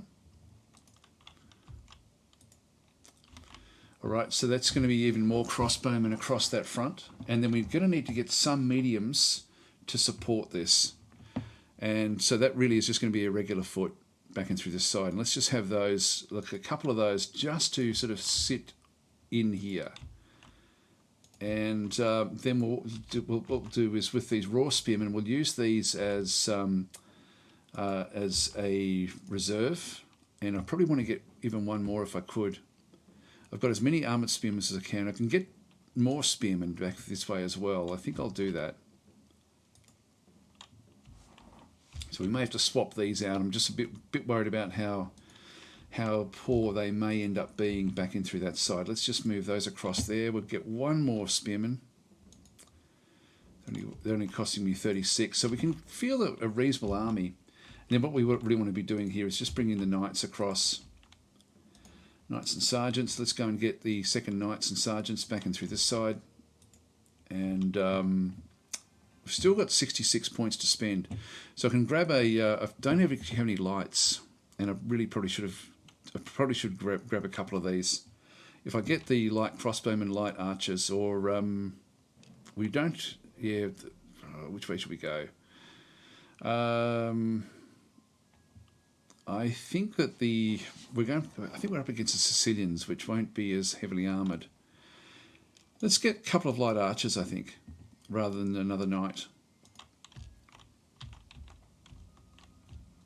And just harassment in the middle here, I think. Let's just get those up front. Okay, that's pretty much got us down, so we've only got 6 left. Hi Pit Fiend, how you going? And hi to anybody else there as well. And so 57 is then saying, Daz, can you hide some peasants in the mountains? Be good for the percentages. That's true, it would be. Like they're only 15 to get, and the way it sort of works is when we sort of get into it, and you would have seen in the last battle that Richard just fought, he ended up having a bit of a problem with the, like he basically ran out of the percentages in terms of how much damage he'd taken. If you can hide something, and we do actually with this one, it is possible to do that, but I think I never like them because as soon as they enter the battle, they run, and then it can either give you a lot of men that don't run if you can protect them, which means you have to then protect them properly. or if they do run, you've then lost a massive percentage of your force, and so it's a bit of a double-edged sword. So I'm not gonna do that. Okay, so all right, so we've got all those in through there. What I might do is I might just change all of these. So we've got now this is the 4th selection back in through here. So we've done that one through there. I can actually just change. Actually, can I rotate those yet? No, not yet. Let's just go and accept this. All right, now we've got a lot of commanders back in through the middle here. And so we've got a sub-general, we've got our commander-in-chief, Daniele Cellini, with the knights and sergeants. I don't think I want to have all of these guys in there, so I think I'm going to put the general, put the armoured spearmen there. Let's put the general over here. So we're going to transfer our main general that way. I can't do it with these guys. These guys won't, that's a cavalry general, and so that's all that they can do. But what we can now do is we can now attach this one to this particular force. So switch the selected unit to the unit's command. So that keeps all of the knights cohesive. And so they're now going to be sort of all working as one group. If I had have kept it the other way, it would have been interesting to have the general back this way. If they get close enough to this unit, and I'm a little bit concerned now that this one it may be better to actually switch these over. That keeps our general in the middle of the battlefield. We've still got support in around him. And yeah, I think I'll keep it this way. And I might just move one of these over this way as well, just to help plug that particular gap. These guys here, we're just going to go and rotate them so that they come back out through that little gap that's through there. Pixel saying might be tricky to utilise those knights if you can't get them into open ground. Yeah, it's more just going to be taking opportunities when the opportunities do present, I think. And so really it's just going to be a matter of trying to sort of stand in the line. I'm concerned about this here. This is where I think that we're going to sort of end up having troubles. I think that's all we need to do, guys. We've pretty much done. So the Italians and against the Sicilians. Hohenstaufen is the type. I'm not sure what that actually is or means. I haven't played enough with that one there. All right, so let's end our turn here. And I think that's all we have to do. Hang on, do we have any other generals? No, there's nothing else we can do, is there? No, that's it. Right, okay, so we'll end our turn. Sure, yes. Now, what are we up against? Yep. Okay. Oh, these are actually Muslim. So we've got light crossbowmen, light foot archers back and through there, light foot archers, all the way across the top there. Then they've got heavy. Okay, that's quite interesting. They've got their own standard wagon at the back there. They do actually have knights and sergeants. This is exactly what they were talking about in Richard's stream with the. Where you've got like a combination of both Christian sort of soldiers as well as the Arab foot and the Muslim soldiers as well. Very, very interesting. So they've got big archers back in through this side. Now, the archers aren't going to do that well. Our spearmen, all the way across our spearmen, they're going to be doing well against these, but not against these. With the big. This one here they will. The defensive spearman doesn't really have much of a shield. So that's going to be a problem. But these big parvasiers should be okay against just normal archery. So that one should be all right. I'll be wanting to still pull them forward if we can, the enemy. So let's just move back up and have another look at this. So if we could break through the middle there, they've got a little bit there in there as well. This is quite an interesting army, actually. They don't have much that we can see. Then over this side, they've just got some horse archers and light archers back and through that side. Right now, I guess the first question for us is, we're not going to be able to compete with this. So I'm thinking that we don't use our lights to get too far ahead, because they're just going to be absolutely decimated. I think we'll just move these across this way. And we will actually make this the front line for most of our forces. Now that's everybody there, which is fine. So I'll just move all of that group up. Now we do have spearmen that are now in the rough, but I'll still just keep them there for now. And in this group, start to move them out past the rough terrain out over here. Okay, that'll do us. Turn done. I said you were saying that the Hohenstaufen family, not quite as infamous as the Habsburgs, but not unknowns either. I've heard the name, but I don't know much about it. So after that last stream, I'm sort of now really quite interested in what the histories would sort of tell you with what does go on. Now they're going to stay where they are. I'm going to keep on going across. We'll take this little hill with our guys, and then we'll just start to pepper what they've got in through there. So they're going to be trying to also then bring out their cavalry. Now they could have more cavalry in behind. The fact they've got like a wagon over there, and this is all under the fog of war, we can't sort of see what's behind this hill.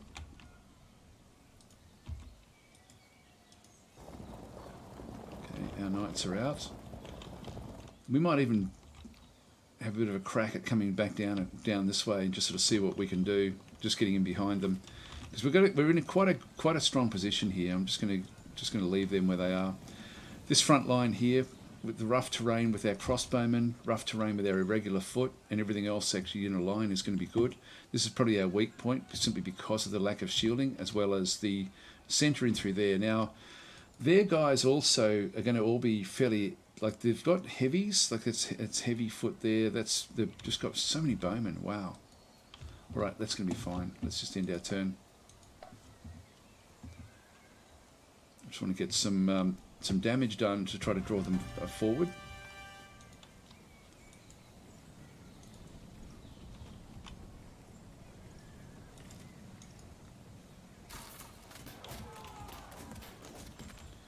Actually, I might go right up to that line before I sort of go in too far.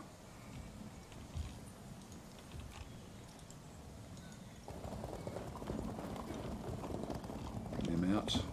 Have to be careful of the archery. Do they have crossbowmen over this side? No, just light horse archers. Now it's going to be difficult to contend with those. If I can get my knights into here, that'd be fantastic. Do we need to end our turn there? We've done everything we can do, haven't we? Yes, we have.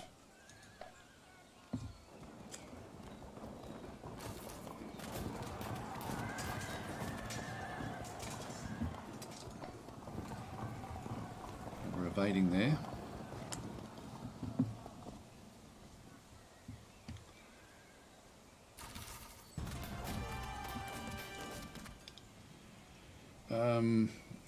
Back in through here, I'll just start to pepper these.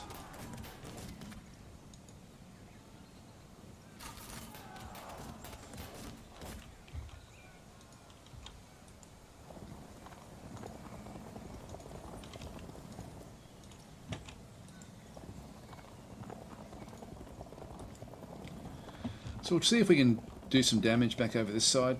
Don't need to do anything else with any of the others just yet. Just leave them where they are.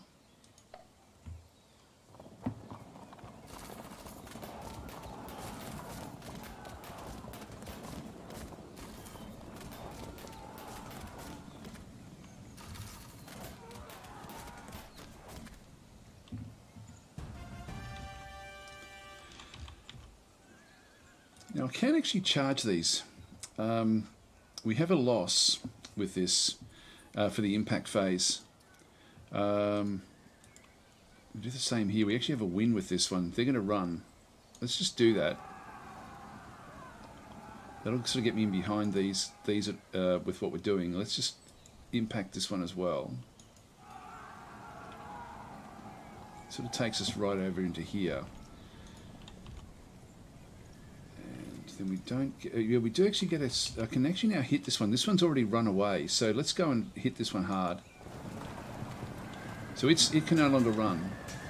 That's now broken, and we're right up into there now, which is great. So that's the first bit of that one. We're going to move this one up. I can't quite rotate that one around.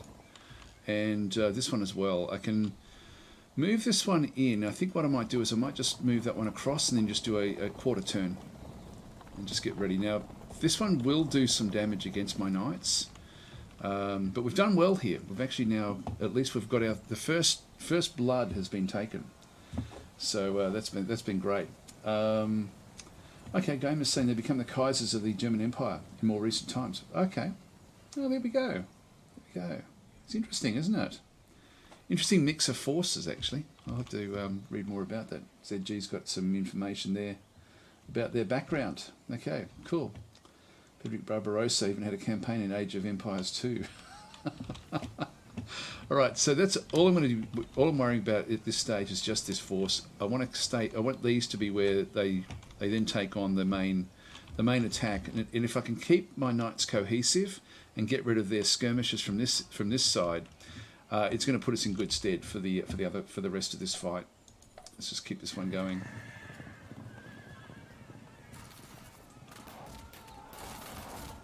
Five. That wasn't super bad. Now, if I hit this one, I can't actually attack that one as such.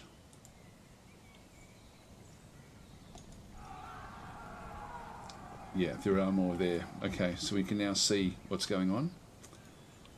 I can get across the water here as well with this group.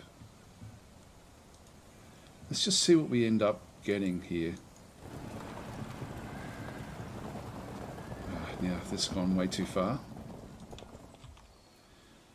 Get across the waterway. There's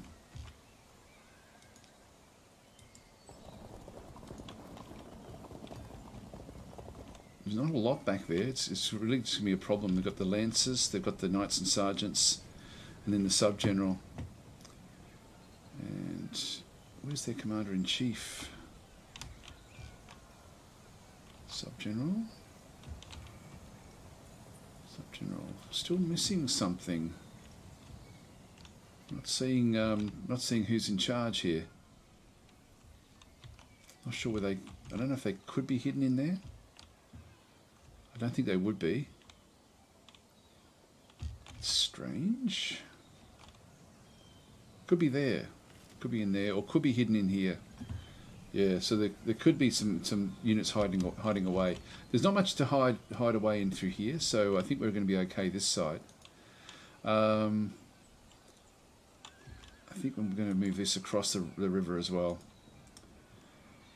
I'm sort of tempted not to move these across. I think they're going to get caught up if they do. So I think what we'll do is we'll just go and rotate these around. I'll have these skirmish across into this region just to be annoying. We can now start to send them against these other knights. Then I better bring this one back into the fold again. So we'll try to control this area with our knights.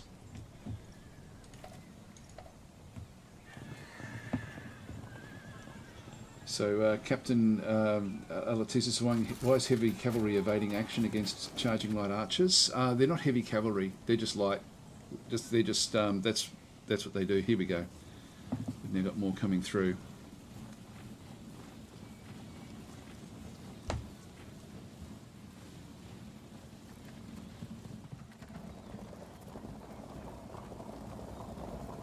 Here we go. Here we go. Here we go.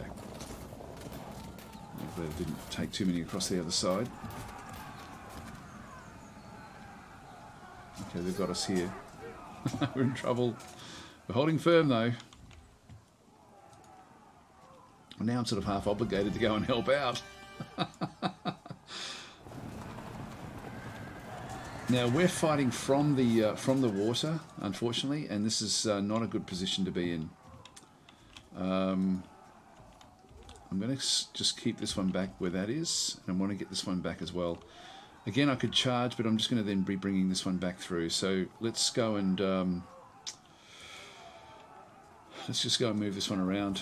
Just start to sort of bring it back away from the others.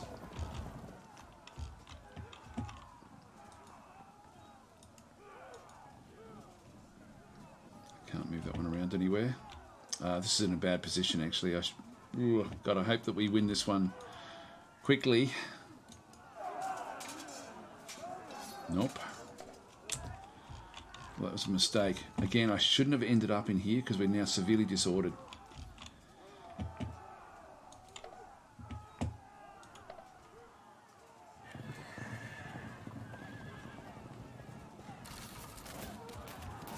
I have to win that battle very, very quickly.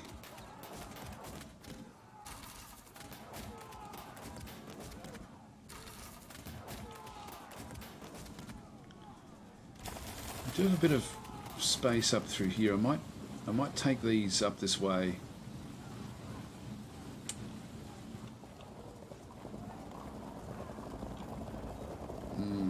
Not good.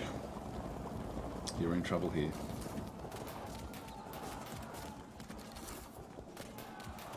That was not clever. Come on. Oh, come on. Come on, come on.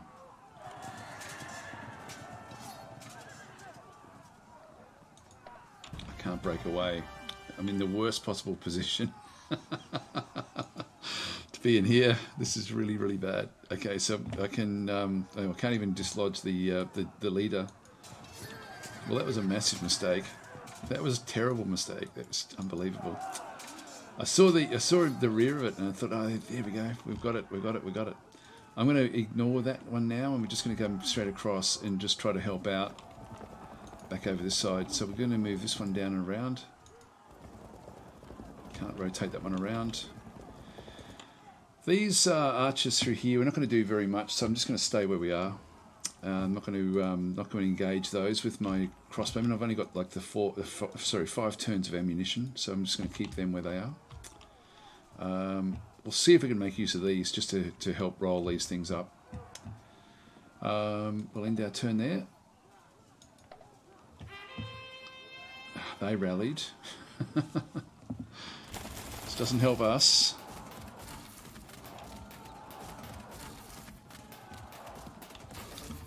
They're doing a bit of damage against the guys in the rough. Nothing sort of too bad. To see if we can sort of really dislodge them. There we go. Fragmented, broken.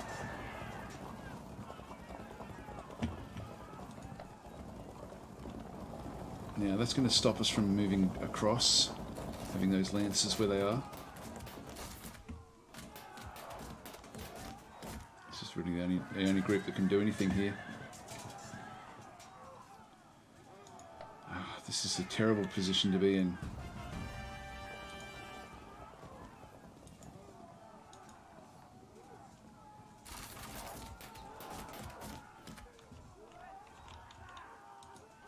So because these are locking us in, all I can really do is start to move away or turn around. But then these guys are coming back in as well. So they're gonna charge me in the rear. Let's just see if we can dislodge a few of these. They'll evade. We should probably get a few of... No, we didn't quite get where we needed to be.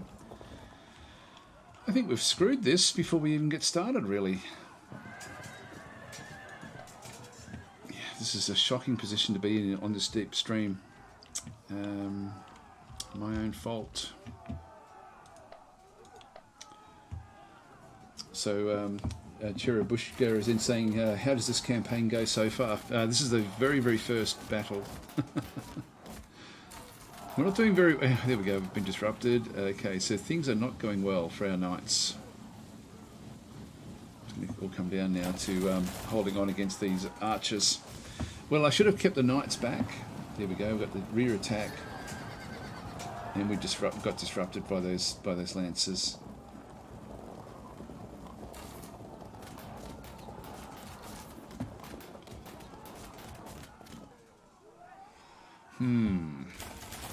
So all three of our knights now are in trouble.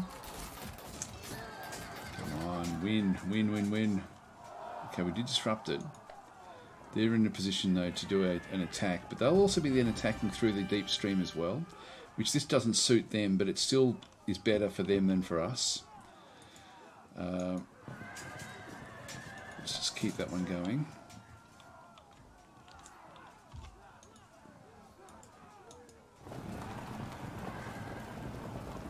So that'll get us out of there. Okay, we did hit that one. That should break. We got it fragmented.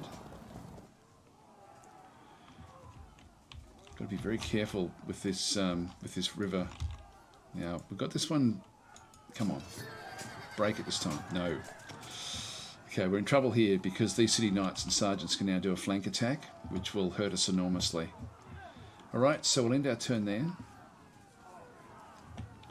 I'm assuming that they will even charge into the deep stream to do that.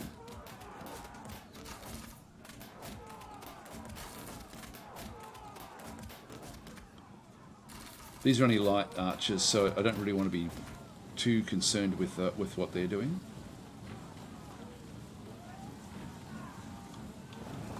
Yeah, flank attack disrupted straight away. That's not too bad. They're also going to be severely disrupted as well.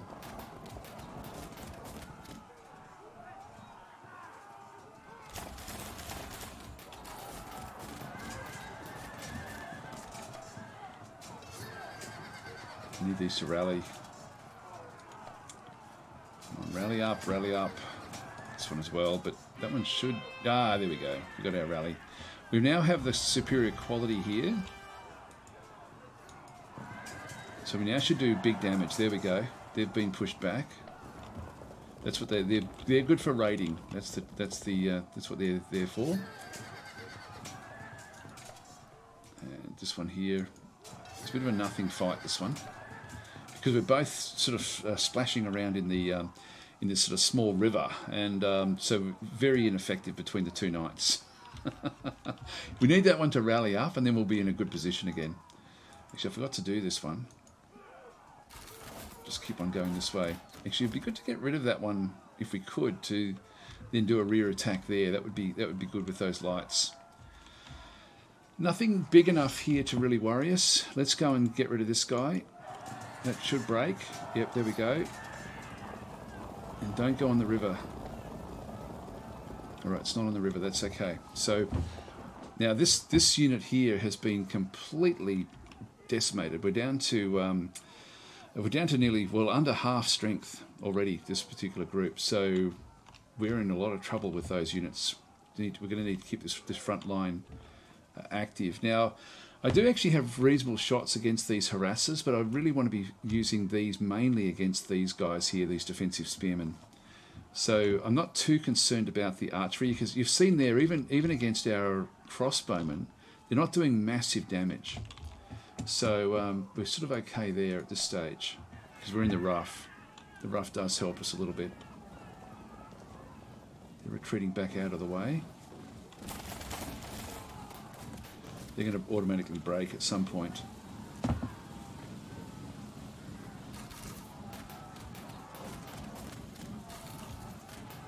Now they're doing some damage against our forces there. But that's the full-on archers.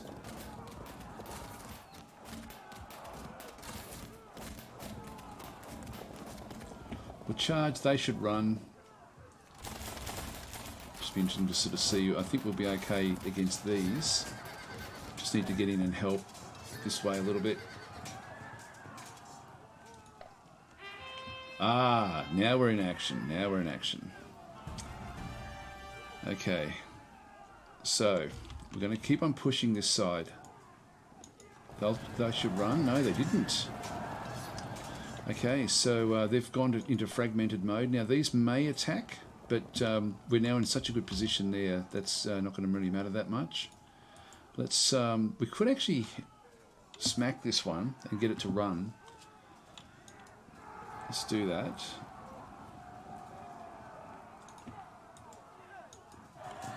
Yeah, no, nothing happening there, and again, very ineffective fighting backing through this side. And unfortunately, these guys here are, I think I'm just going to sit back and, I know that we've got problems back over this other side. Let's just stay where we are, because it's going to be difficult for them to attack us because they have to then go through the stream. Whereas we're actually just on the other side of the stream, which is a very, very good defensive position to be in. Now, we now have these. They've come in close enough for us to start to do some damage against those.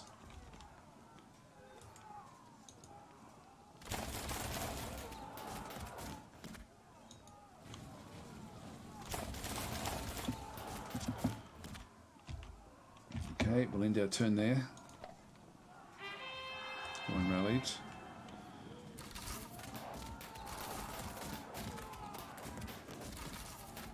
It's going to have trouble. Okay, so they've now gone in. Are they defensive spearmen? Yeah. So this is actually interesting. They've gone in with the their defensive spearmen actually did the charge against our pavasiers and crossbowmen. Result was indecisive, but that's unusual to sort of see them charge like this. They don't get any real points of advantage with that. We've auto broken on that side. We're disrupted here as well. Yeah, so they are picking on the units that don't actually have the armor.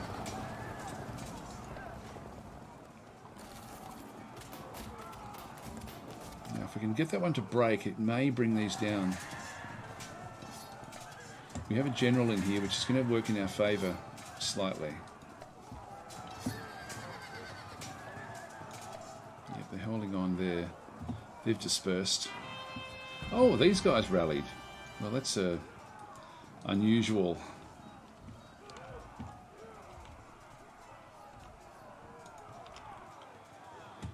So we've got Arab foot in through here. Now the Arab foot are medium foot. I can charge this one. I'll do this just to sort of get some of this sort of stuff happening. This is now fairly even. I'm sort of tempted to actually put these in the fight as well. Let's do it.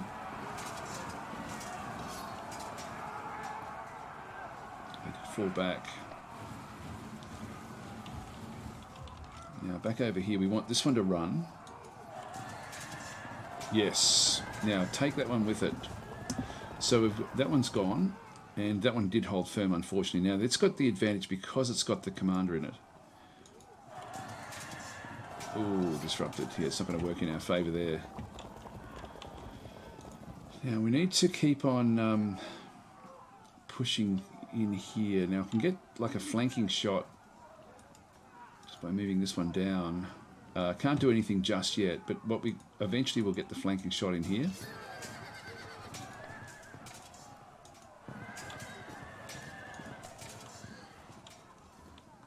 It won't work so much against this one, but against this one we should then at least get rid of that guy. The others that are here, it's disrupted.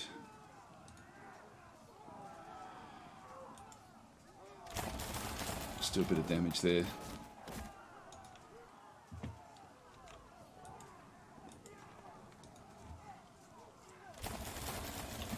I'm going to be keeping on peppering this guy here. Now I'm thinking I might move this guy around, bring it back to sort of start plugging gaps back in this side over here. Yeah, so once again, just point out we've got like that little scrolling thing down the bottom there, just with your different sorts of specials that are on just for today only. There's the if you do the what is it, coupon, exclamation mark coupon, you do get a special deal. So by all means, have a look at that if you don't actually have Medieval. It's a great game. In fact, I think the coupon is for all of the franchise, I think. And Medieval has just been brought into the Slith store as well. So anyway, there's some good stuff to be had today. I'm going to leave that one a bit worried about where this one actually is. I'm just going to keep it where it is there. All right, there's nothing much we can really do here, so we'll just go and end our turn. Until things close up, yeah, they've rallied completely. Oh, they've rallied, damn it. Okay, that's a problem because I really wanted to... Now we will actually get them to drop again when we do it. They'll come back in again this time. Yeah, they've really got this one. They're bouncing in a lot with this. They're trying to take these on now.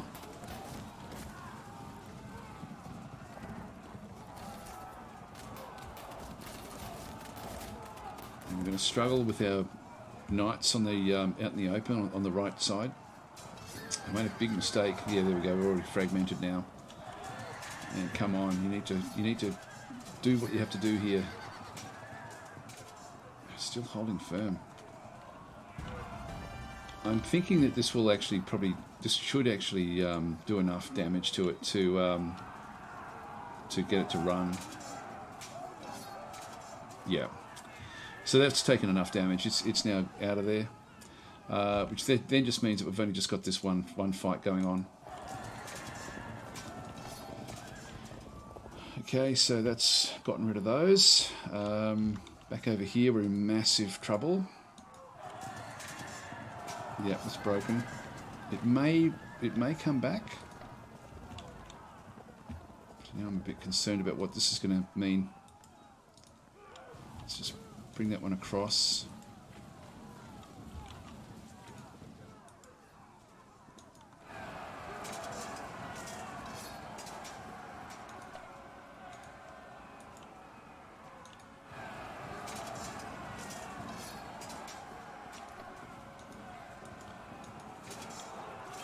I'm doing damage to it. I'm comfortable enough where we are here.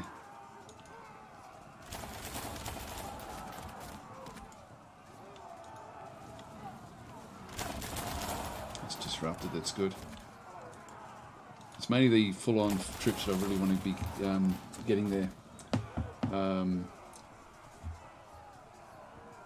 Okay, so logistics is then saying, does this mean that on the actual store online or in the stream? What you do, my understanding is it's part of the Slith store.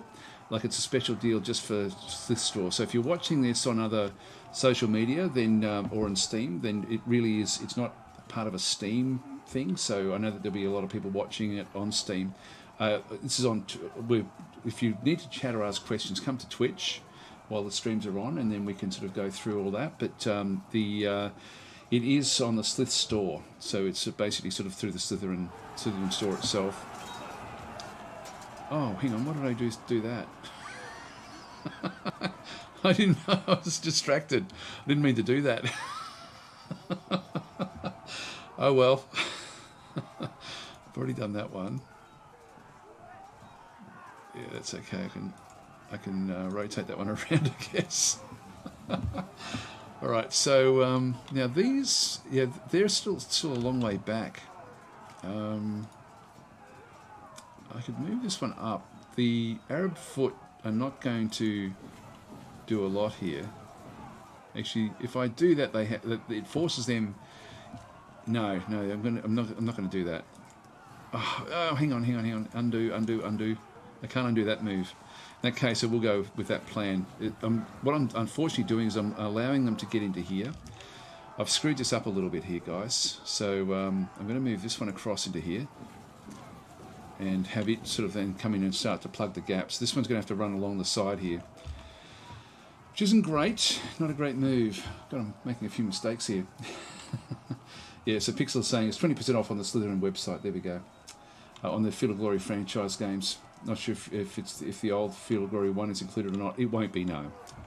No, it won't be. I'm pretty sure. I'd be very, very surprised if the original was part of that deal. I'm thinking it's meaning the more modern versions all through Byzantine games.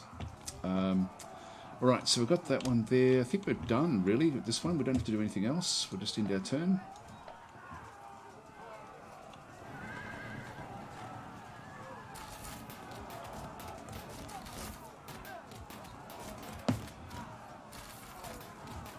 Ah, they've gone into there. Interesting. Okay, in that case, we do actually have a bit of time up our sleeve to turn this flank. So I can bring this one up to protect this guy.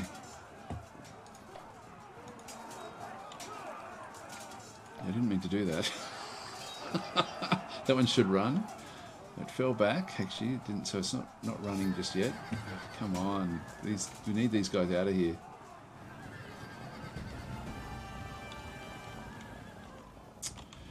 Okay. So we can do a flank attack here, and cohesion will drop straight away. Now it did one. We'll do two. Yes, it did. Good. I want to keep a gap just in case this one's going to get a chance to actually do a rear attack. Actually, maybe not. Because it's facing this way, it's a heavy unit. And so it won't be able to actually get into a position where it can actually then take the advantage immediately. So we do actually have a big advantage here to push this one hard. Now, it won't break twice, but next turn that should actually work in our favour. Even these guys, I could actually start to attack these, but I think I'm just going to sit back where I am.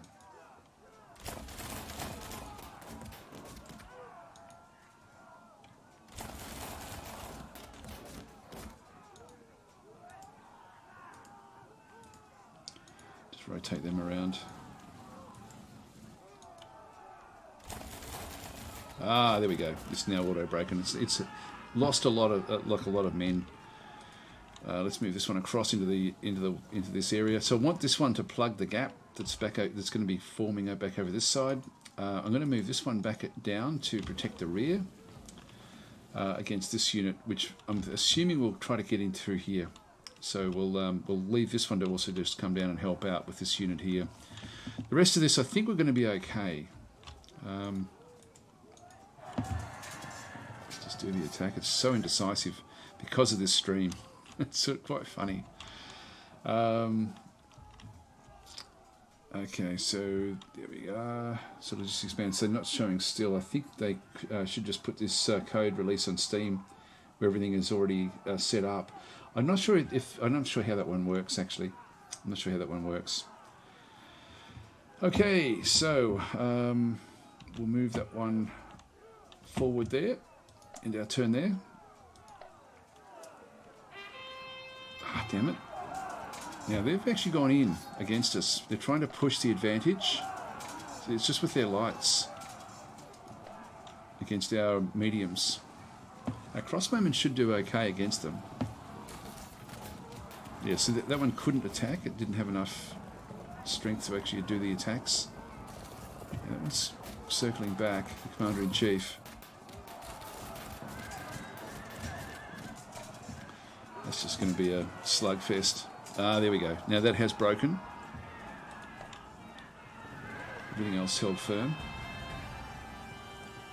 Now that's unfortunate that there's an opportunity for them to take that one on. So I'm going to move this one down. Again, I'm just wanting to block the access that one will actually end up having. And we'll just rotate that one around there slightly. Now these have got spears and swords.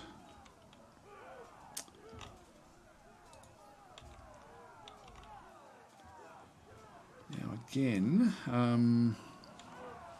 what I think I'll do here is I think I'll just charge this one. Cohesion will drop again.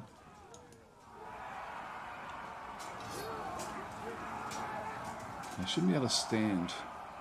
Yep, it's fragmented.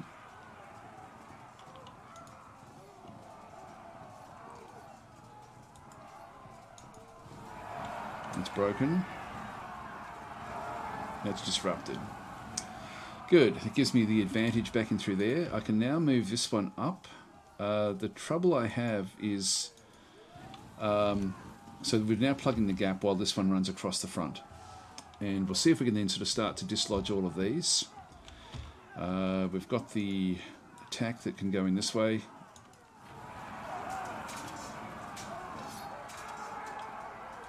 Nothing much happening there.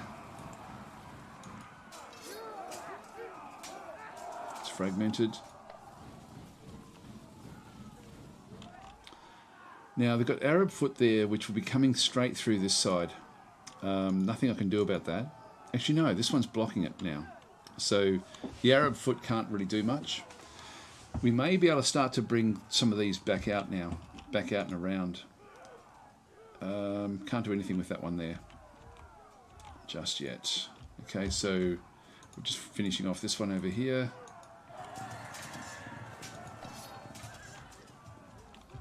And we'll end our turn.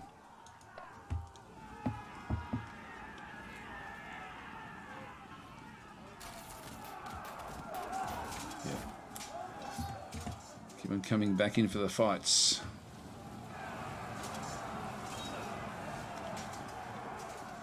Ooh, that was good.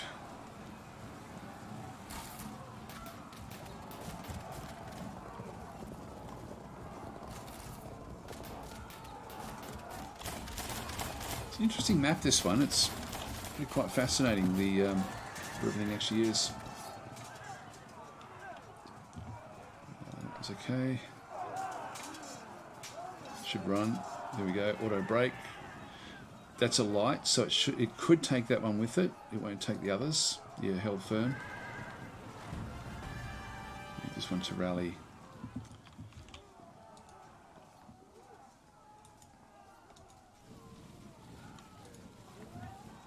Okay, that one's fine.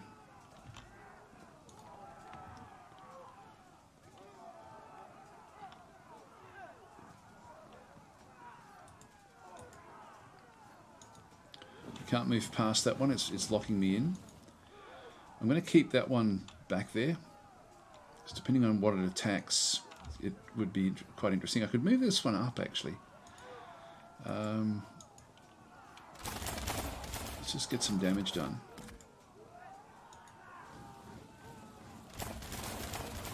I can't attack it, but if I move that one out, at the moment, actually, I don't think it can attack across there easily. I don't think it will have the attack into there because this one is now protecting the front. But if I was at all unsure, I could actually move it out into here, which would then free up this unit because I'd then be locking this one into position. I'm sort of tempted to now start to move forward with these.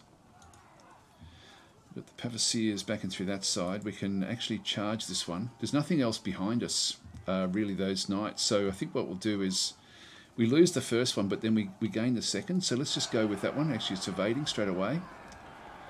We'll do the same thing in through here. Now we didn't get like I should have probably waited one turn. just so I could actually hit that one from a different flank. But we do have an advantage here. Oh, there we go. We've got it fragmented anyway. Now these guys here are also ultimately going to lose. They've now all done what they have to do. So there's not really much that can now catch up with these guys. So I think we're going to move these back out away from the rough ground, which is what they're good at, and move it straight around the other side. So this should start to collapse.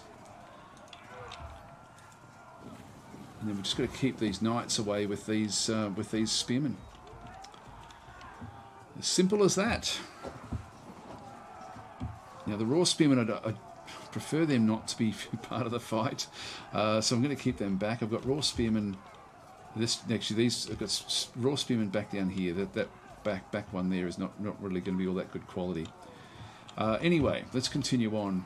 In the game, the raw spearmen are better than what they are in the ancient game, but they're still not great. Okay, so we'll keep that one going. End our turn. I think. Did we do this one? No, we didn't do this one. Not that it really matters that much. Oh, here we go. We're starting to get a bit of an advantage, but it's really slow going. These guys will be there in a few turns, so we're not making any headway here at all. So we're going to be struggling in there yet again. Only saving grace is it will be tying up other cavalry.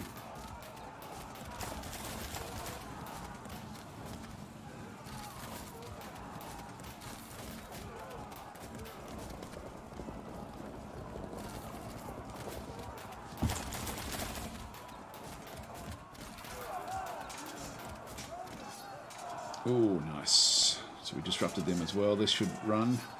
Yep, there we go. And it may take that with it. Nope. Come on, we need to get a win here. Okay, so now these guys in here, if we keep on going this way, we have the impact phase is even. If I hit this one, they're going to run, which will then take me further back out towards this, which I'm actually sort of happy with. Our guy didn't follow up. I was hoping that he'd follow up. Back in through here. Commander-in-Chief.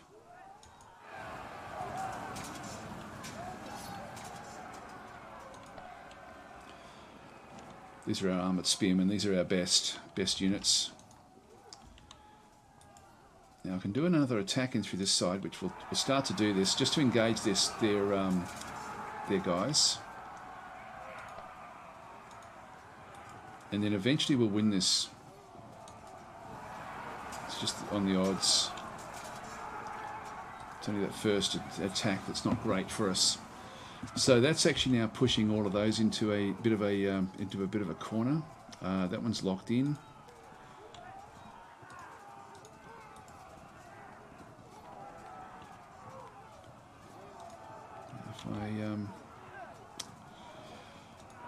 I don't get a great result with that one there.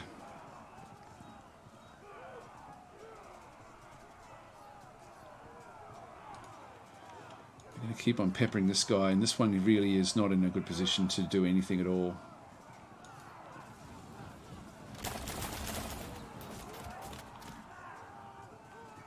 I might bring this one up now.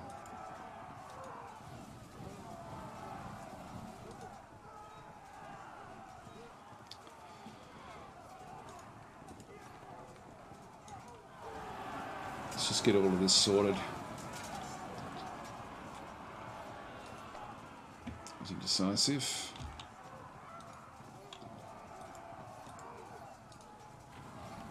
Just keep that one there. Okay, I think we're pretty much done.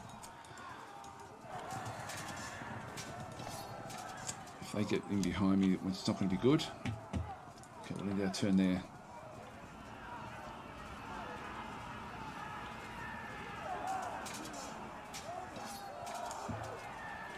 Broken. I don't think it'll take anything with it. No, there's nothing. No other lights near it.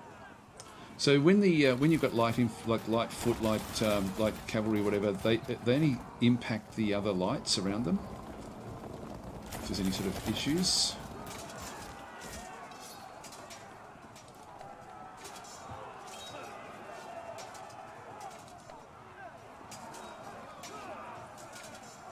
Oh, nice. Here we go. So we should now start to see these things collapse as well. We're doing well here. Oh, our guys dispersed. They'll be through this area. They'll be able to sort of come in a bit closer. I might just rotate these around.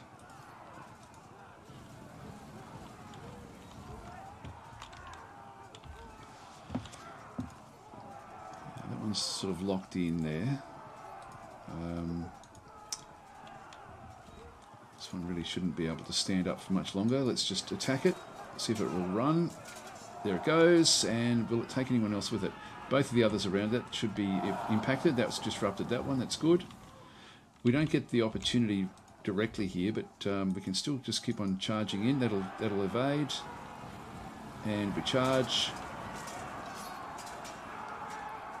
Okay, that one's down. We've got nothing that can get in behind us easily at this stage. Now this is our main guy, our main commander. So let's come charging in here. Again, I probably should have waited, but I think with the force of the units that we actually have, I don't have to wait to try to get the extra shots. We're going to be able to smack these anyway. Actually, well, this one's holding on pretty well. Yep, now it's fragmented.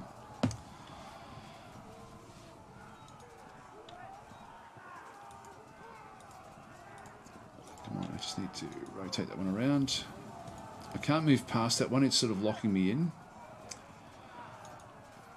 What I could do would be to, now that I've locked that one in, I can now rotate this one around, which will then give me the access back out this way if we need it. Everything else is doing pretty well there. A little bit concerned what this one will get up to, but the spearmen should actually keep that one under control. And I think we've got one more turn where they can't do anything to us. No, still can't do anything there. So they will actually bring us back down a peg or two when this one arrives. But we are doing well here. I think we've only just got to get to 45. It's not going to be long. Okay, they've gone after us. Now this works in my favour. I can't attack into the rough, but they, if they attack me, that's fine.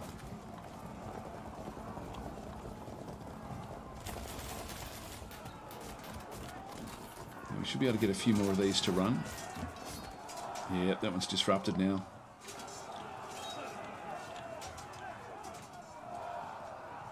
It's fragmented, so drop two in one go. This one should run. There it goes. That may take this one with it. Nope, held firm. They're still okay. Ah, there we go. Yeah, so we got to... That's funny. I thought it was 45. Must be 40%. All right, so the enemy has lost heart. You're victorious. We didn't lose that many, actually, which was good. When you're playing these campaigns, the important thing is to try to keep this number under 15% if you can. It makes a big difference with the next battle. So that was good. We've done that one. So the way these random campaigns then work, so we can actually have a bit of a look. We won't bother reviewing the battlefield. We'll just close that one off. So that's what actually, this is a summary of what actually happened. So we essentially lost 14%. So under 15% means that we can generally get back our forces for the next phase without actually having to spend all of our points on replenishment. So replenishment should be okay at 14%. It's sort of right on the cusp of it being a bit too expensive. These guys here lost a lot though, that was good. So we go into the next phase. So you successfully achieved the victory conditions for the previous stage of the campaign. The Italian Gluf army lost 587 men, so 14%, yeah, blah, blah, blah. We've seen all that stuff there. The Hohenstaufens have lost 49%.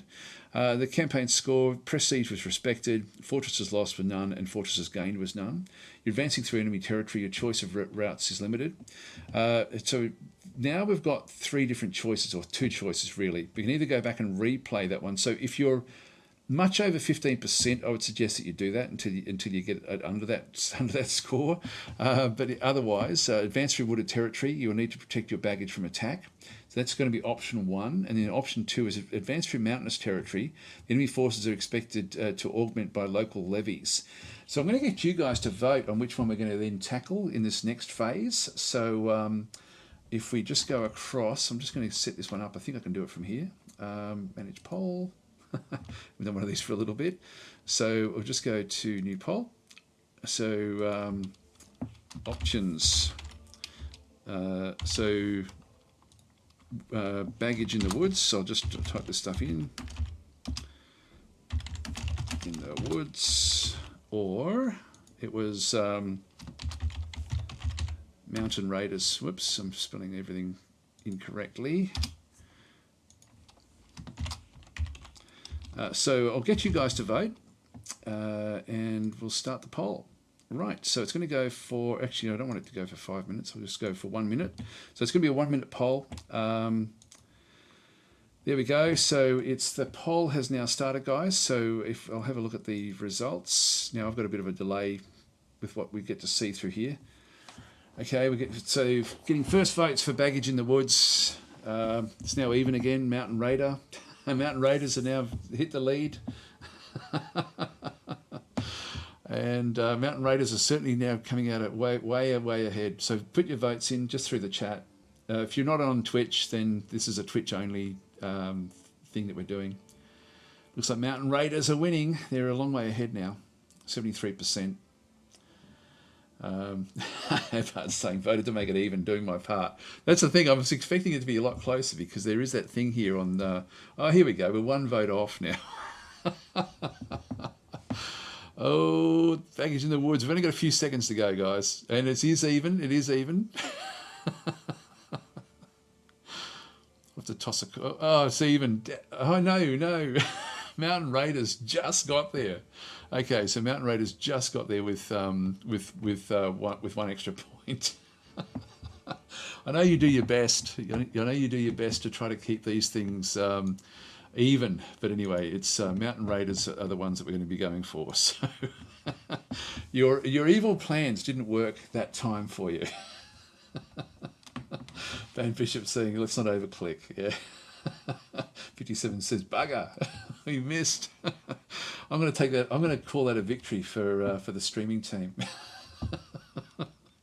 It's funny because we've got like a Discord chat with the people who stream for Slytherin, and it's quite funny because it's been mentioned quite a few times just how you guys do try to keep that very level whenever we do that one. And I thought there at the start that it was like the mountain territories in through here were looked to be miles and miles ahead, but then it did come back.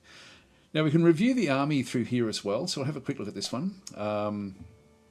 So we've got no real points. This just gives a bit of a clue as to what's going on in terms. We've taken a big smack in the mouth with our knights. These have been weakened quite a lot.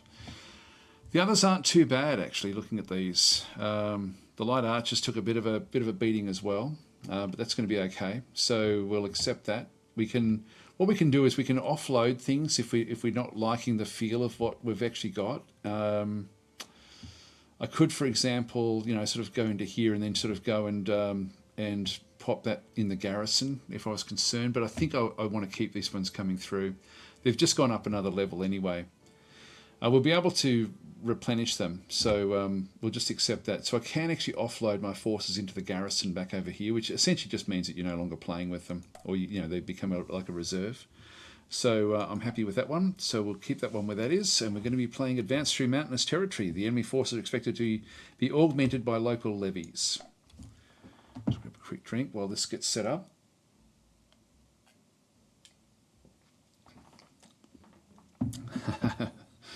Beamslam is saying, you're too fast. I have 26,000 slot points, but can only click 50 at a time. Okay, so Van Bishop saying, we'll need to get better organised to rig the next poll.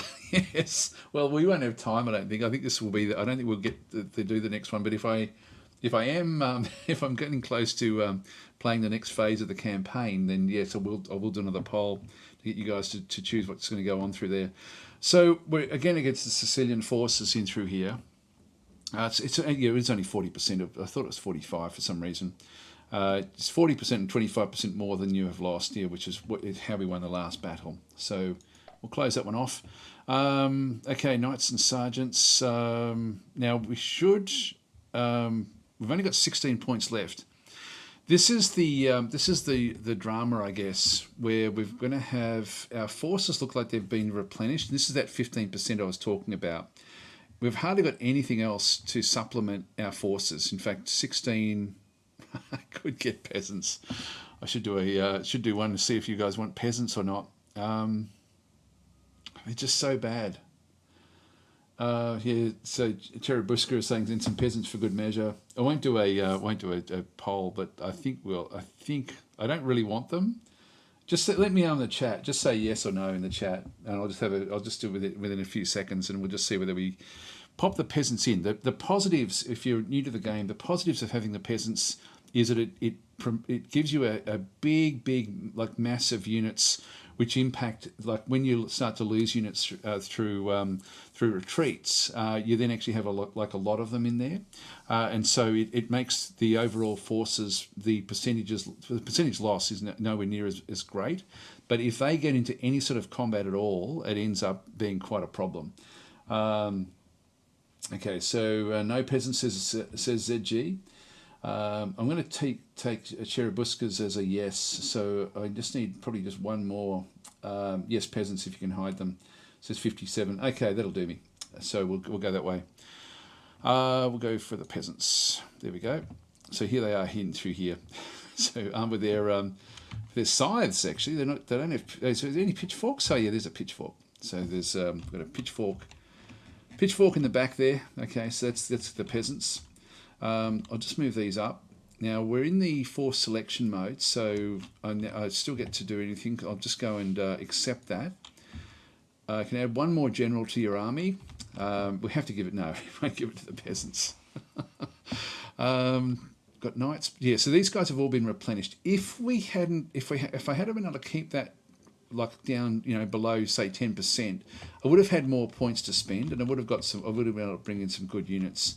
But as it was, all of the points were then just spent to replenish the actual force. Now we've got a big area. What have we got in here?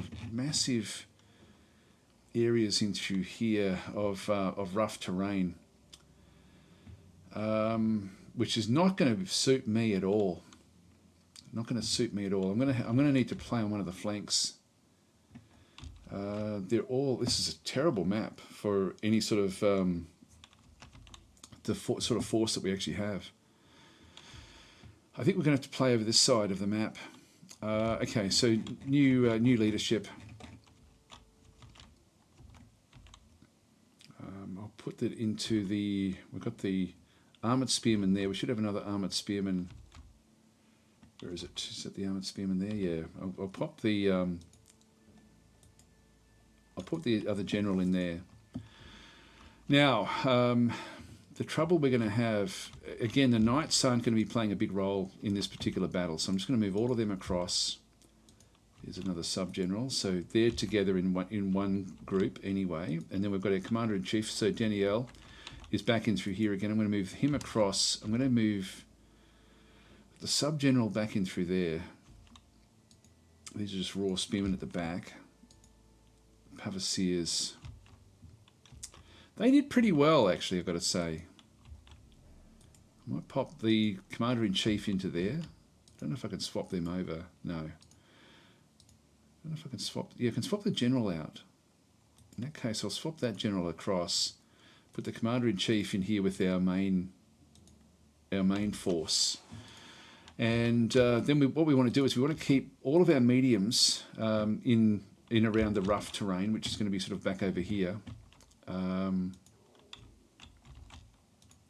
The peasants way back. Now defensive spearmen, I need to move all of these guys across this way. Now we're going to probably end up fighting through here, I would think. So that one's actually okay where that is. Maybe even back up into here. I might move the other the other guy into this side. Now that's going to give me territories back up into this side and through this way. We'll go and position these both in the middle, and I'm going to keep these together so they're part of the same group. We don't really have enough of those to be able to do much at all. That one can move up. So that one, there is actually that's open through there. In that case, I'll keep that one out. Now we've got crossbowmen, crossbowmen, crossbowmen. Then we've got defensive spearmen. Might go with the Pavasiers. Now these are still undrilled heavy foot. Now they're going to get caught up. They're going to be slow moving through there. I think I'm better off positioning that one in behind, and then we'll move the others up into this sort of area. Crossbowmen, that one can be a reserve for the crossbowmen. The defensive spearmen can come back across this way as well. Irregular foot can stay in that territory, and defensive spearmen again. So we're going to give up, that whole right flank is now going to be given up to the enemy. Okay, that gives us a bit of a mix. We've got defensive spearmen, the Pavasiers. Now I've got both of these on that hill. Might switch these over. It keeps us off the hill, unfortunately, but that will have to probably do, I think, unless we move it across into here. No, look, I think that this is where, like, ultimately the enemy force will need to be sort of dealt with. The knights I'm going to keep in to try to just look after this region in behind. So I'm going to be playing much more carefully in this particular round, I think. So 57 Jam is saying, once I had a horde of peasants massacre a unit of Viking berserkers in woods. Okay, well, I'm not going to trust my peasants to be able to do that. I will move them up slightly. I do need to keep them protected. I need to keep them sort of in with the other weaker units. This isn't too bad. I mean, we give up a lot of this rough ground. That's open ground in the middle there, but not that we would make use of that. I think that'll do us. They've got the support for these guys in the rough if the enemy does get up that way. Actually, I wouldn't mind having another. No, that's okay. I can use these guys to make use of the front line out through the side. Okay, that'll do us, I think. All right, done. In turn, we should have pretty much the same force that we had last time. Okay, they've got less skirmish units. So no, they've still got a fair few there.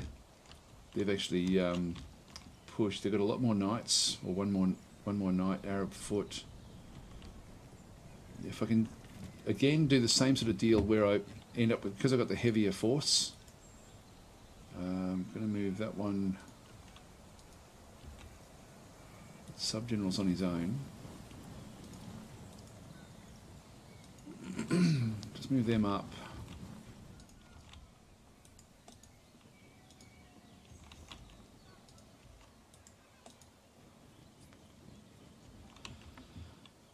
And get these up as well.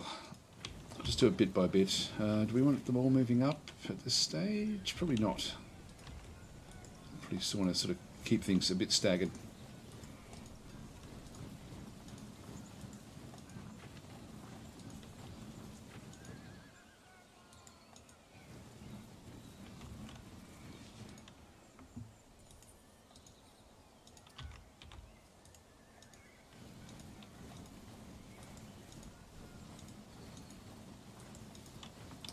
So we're going to be able to get around the flank over this side. So we'll use our knights to do even more of that.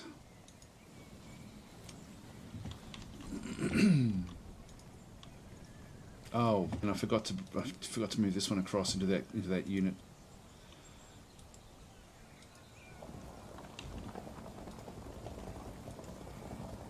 Not that it matters that much. I'm going to keep the peasants back.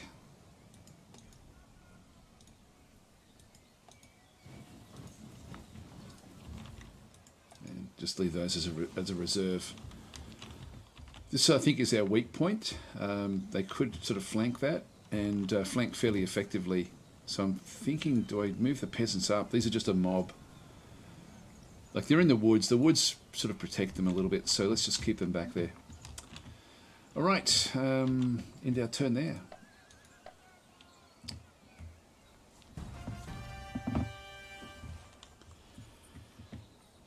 Move that one up. I'm just going to keep them in the rough.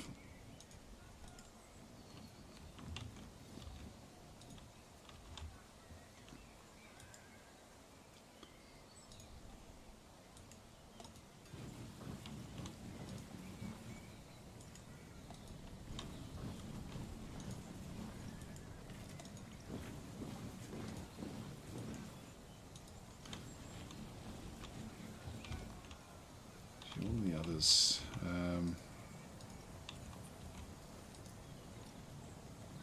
I don't really want them. Actually, if I move these up, I could dominate the hill. I hadn't thought of this actually, but I might as well do that with these units. It's not something I was thinking of trying to keep a line through here, but like I might as well take the rough.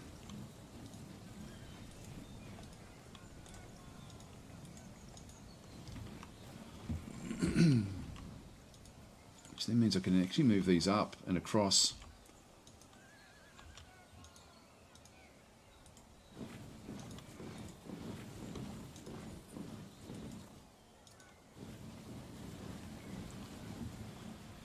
This way I didn't want to do that.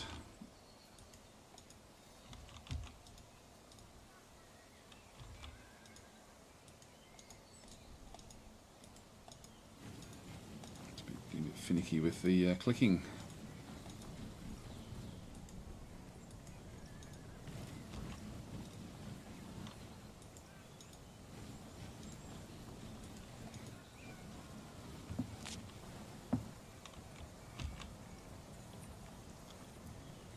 Yeah, if I put the line across this way, I think that will be quite nice.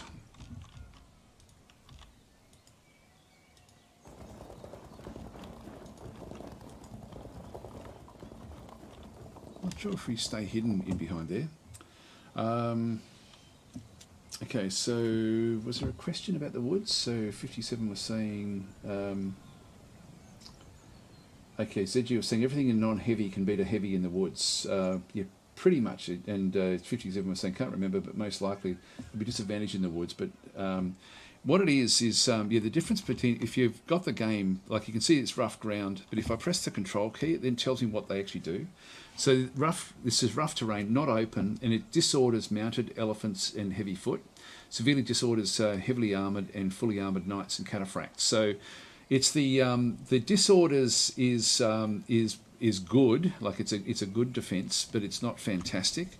In that last battle, we had a problem with the because of that deep stream, which was severely disorders everything, pretty much anything heavy. This one over through here is difficult terrain, not open, severely disorders mounted elephants and heavy foot, disorders others except for light foot. So our guys in here, our peasants, should be disordered. I think. Should be there. So peasants, difficult terrain, not open. Yeah, cover not moving. Actually, it looks like they're not. Looks like they're actually. Oh no, there we go. Moderately disordered down here. So they're moderately disordered. So it's going to be one of those things where anything in the woods other than light is not all that heavily impacted. So it's really suitable for our light forces to end up in the woods, but.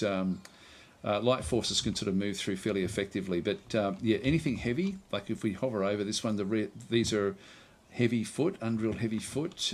What else we got? Any knights, etc. Severely disorders, which makes it very, very ineffective. We saw in that last battle when I ended up in the water, severely disordered. It just means that we fight so ineffectively. But moderately disordered isn't super bad, but yeah, severely disordered back in through here it's a good protection back in through that one there. The other thing too is if you're it depends on what you're attacking into. So, for example, I'm going to have heavy foot that's going to be sort of right up against the rough ground. They're not going to be actually in the rough ground. It's going to be a bit of a bugger actually because they're going to have the advantage if they do get into there. But that's going to be, so if I attack into that, I become severely disordered. If they attack me from rough ground out away from it, then I'm like, basically it's only going to be the slope that will actually then sort of take any sort of impact. So it's sort of one of those little nuances, which is quite interesting the way the game sort of does model that sort of stuff, which is good. Works very, very well. Okay, we'll leave that one there.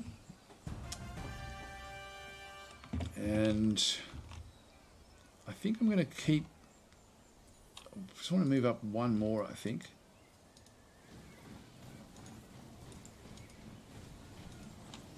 That one can get across the line. Okay, I'll stay up where I am there and keep these back slightly.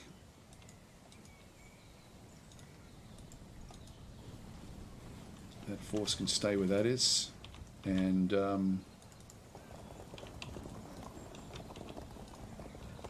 bring these across.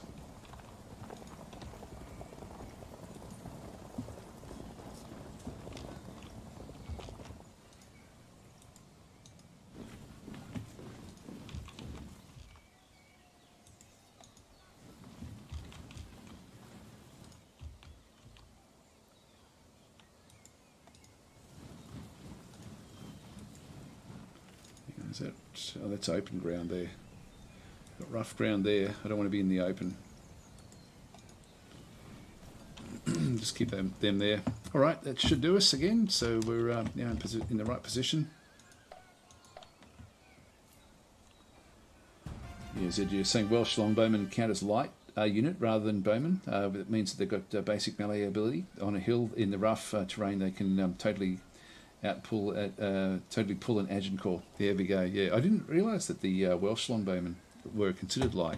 Does the game just model it? Because they don't call them light, do they? They just call them bowmen. Or are they actually mentioned as light bowmen in the game?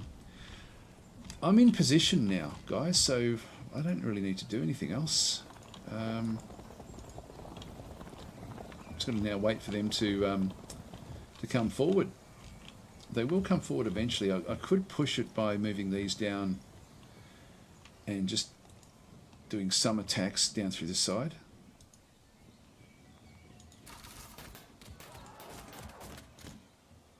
Let's just do this. Okay, that did disrupt that one. Okay, Zed, you were saying a lot of archers count as light and foot as well, so medium bowmen would be bowmen with all the penalties, yeah. But aren't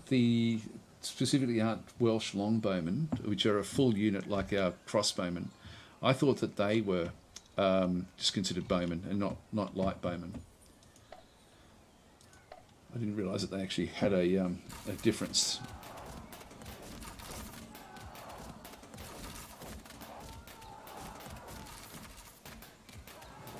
Did well there. You know, I might just stay where I am. Like if I can get them to waste their arrows, and I've pulled them into the front as well. I've pulled them into the centre.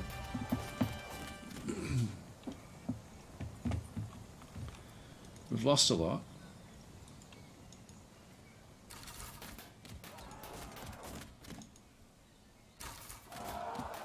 Fragmented one of them already. That's what we need to do there. Yeah, that's auto braking. Actually, I shouldn't have left them together. Oh, that one's okay.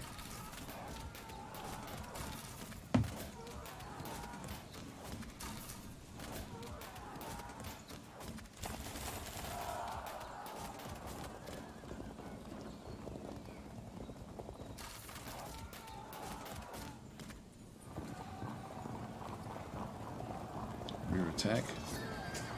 It's going to break.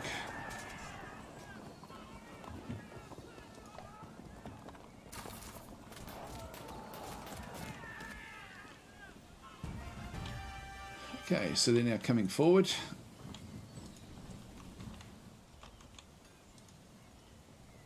I'm going to leave them across that line. I'm going to leave these behind as well. Everyone's actually pretty good where they are.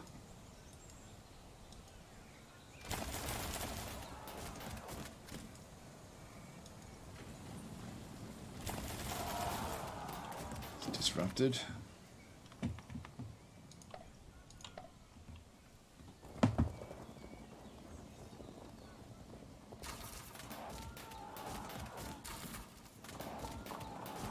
They do much better damage against these guys that don't actually have the shielding.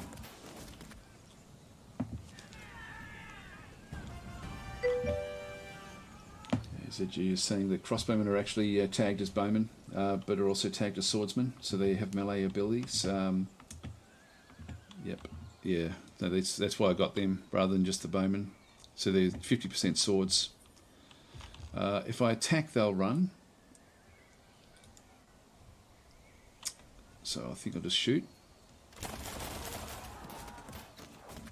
I'll leave the others where they are. Okay, so that's all I'm going to do this turn.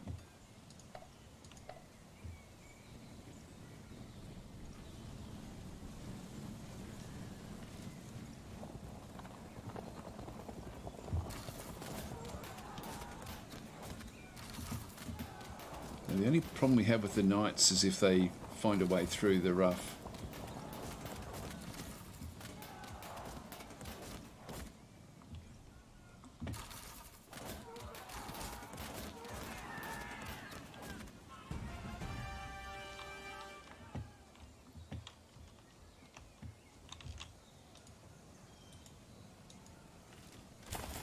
There we go, it's fragmented.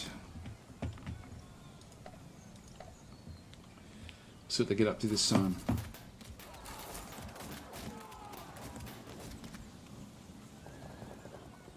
That's good.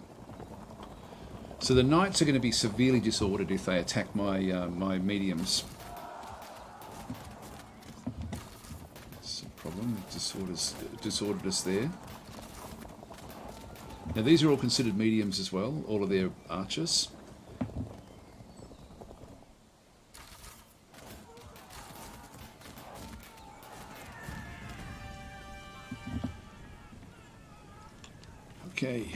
Okay. So I can't attack them. Like if I go to attack them, when you can see it's a big loss for me to actually try to do that. But they also can't attack me because I'm in the rough, and the rough does protect me. Again, if I just press Control, you can see there. Severely disorders heavily mounted, heavily armoured and fully armoured knights and cataphracts. So it's that's a big problem for them as well. So they're sort of stuck there, which is fine because I'm sort of happy to just tie up that. What I didn't want them to do was to come back around this way and get in behind me. So that's actually working pretty well. Now again, I'm happy enough with where everything actually is. So I've still got 2 turns of ammunition. There's nothing much in here that I really want to go after.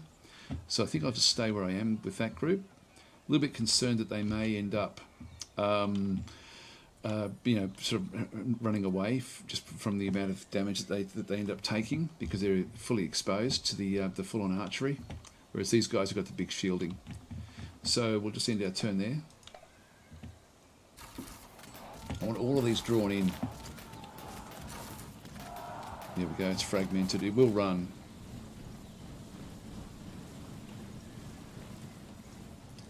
It shouldn't take the one next to it. That should be okay.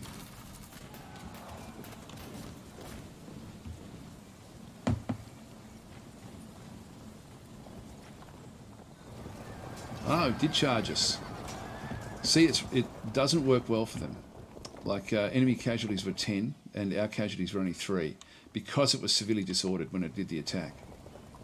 Look at the log file there. That's, what is it? Is it C? Yeah, that was the that just goes through what the actual rolls were if I just press the combat log.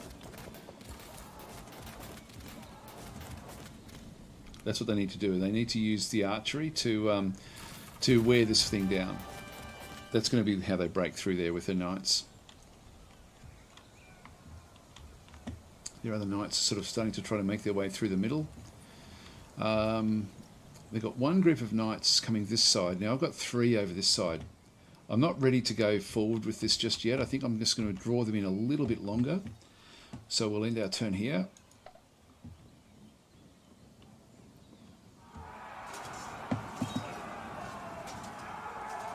Ah, that's good. Pavaseers. I do actually have crossbowmen in there as well. Actually, I should have shot them. The Arab foot are going to do very, very well in there. Yep, they're broken, and everyone else held firm around them. That's fine.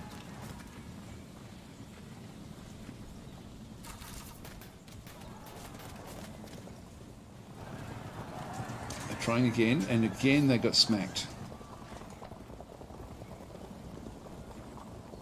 I don't know why they're attacking mediums in the rough.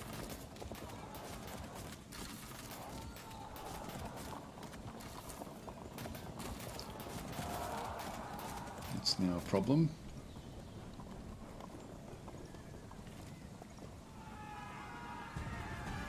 Now it's about even, so they will start to do some more damage against me now.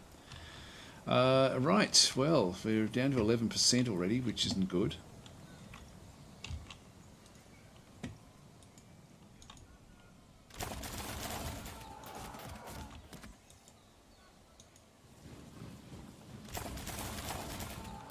I think this whole edge is going to collapse pretty quickly, actually, just looking at the weight of numbers that are going to be coming around this side. I'll just go that way.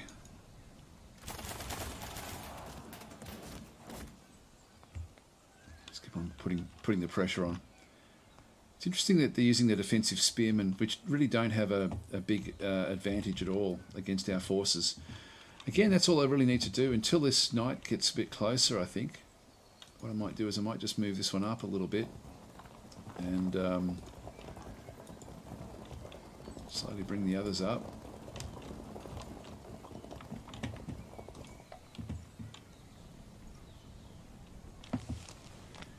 And leave it there.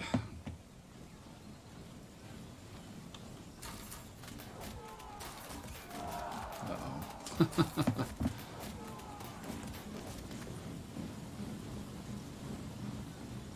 Again, we're going to have to sort of wheel around from that. So we're fragmented there. That's now a big problem. They'll now, when they charge, they'll be able to do fairly well.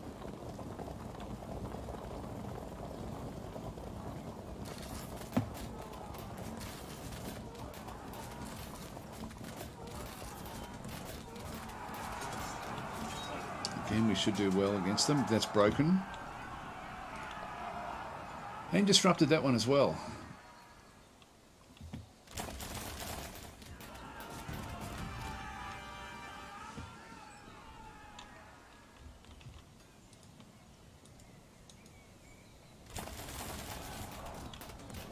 Keep that one where that is. Now I've just got defensive spearmen there. We've got our armoured spearmen this side, where I can get like a big win. I can't get the shot in against those just yet. What I'll do is I'll actually hit this thing with these pavasiers.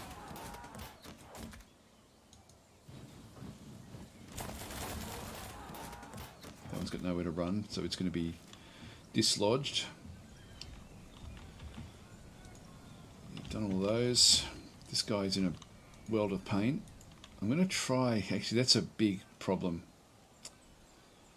And of course, your cohesion test. It is an issue. These are only average quality.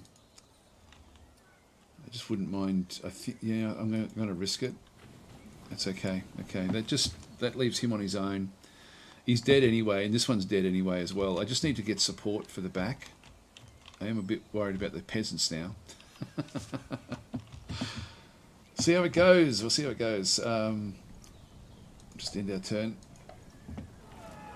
That's dispersed. It had nowhere to run to. It was completely blocked in by its units.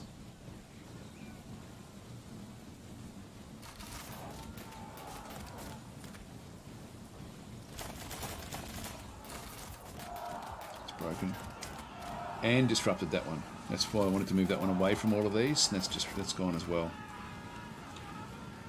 Okay, so that's good.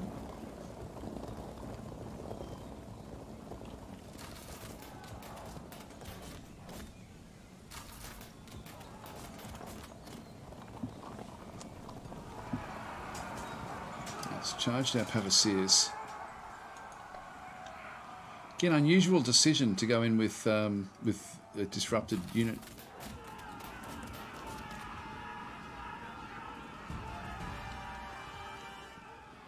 Now that's on open ground. There's a little patch of open right there. So I'm just going to stay back where I am in here.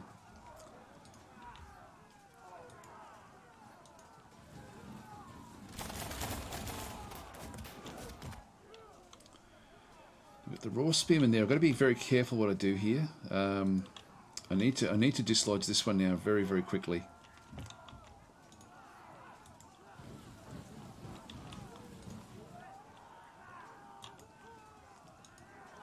I'm going to engage those. That gives me the flanking attack next turn. Oh, except if it falls back. All right, and then we're going to go charging into here as well because this one's already disrupted. Let's now take it to them. There we go, and it's broken. Great. Will you take anyone with you? Yes, it fragmented this one. What this does, importantly, is it now protects this unit here. That attack then means that this guy no longer has to... It was tied up with that particular attack, and it can now turn around and face this way. If that one had have attacked, the next turn this one could have attacked and then dropped the cohesion. So that's actually worked out pretty well. They're all okay where they are. I can just keep on. Unfortunately, we're now sort of we don't have the option to get in behind that one so much. Now I can hit this one not from the flank, but I can actually hit it. I can hit this one straight from the side.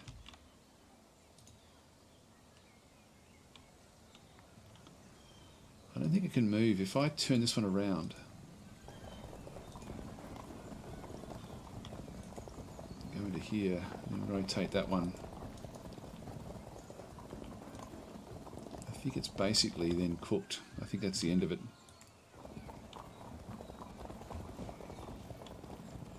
If I go and attack it, it's very even there. I can't attack with those. This is the only one I can actually attack with.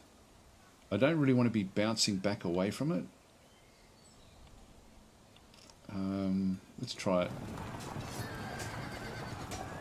Good, they're locked in. That way I'm going to get flanking shots against that one next turn. So that will then be brought down. Okay, so nothing much else we can do here.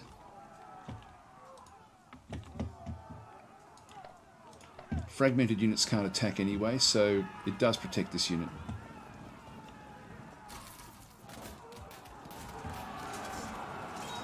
Now we're disrupted, and now we're broken. God, our crossbowmen really didn't survive well on that hill, did they?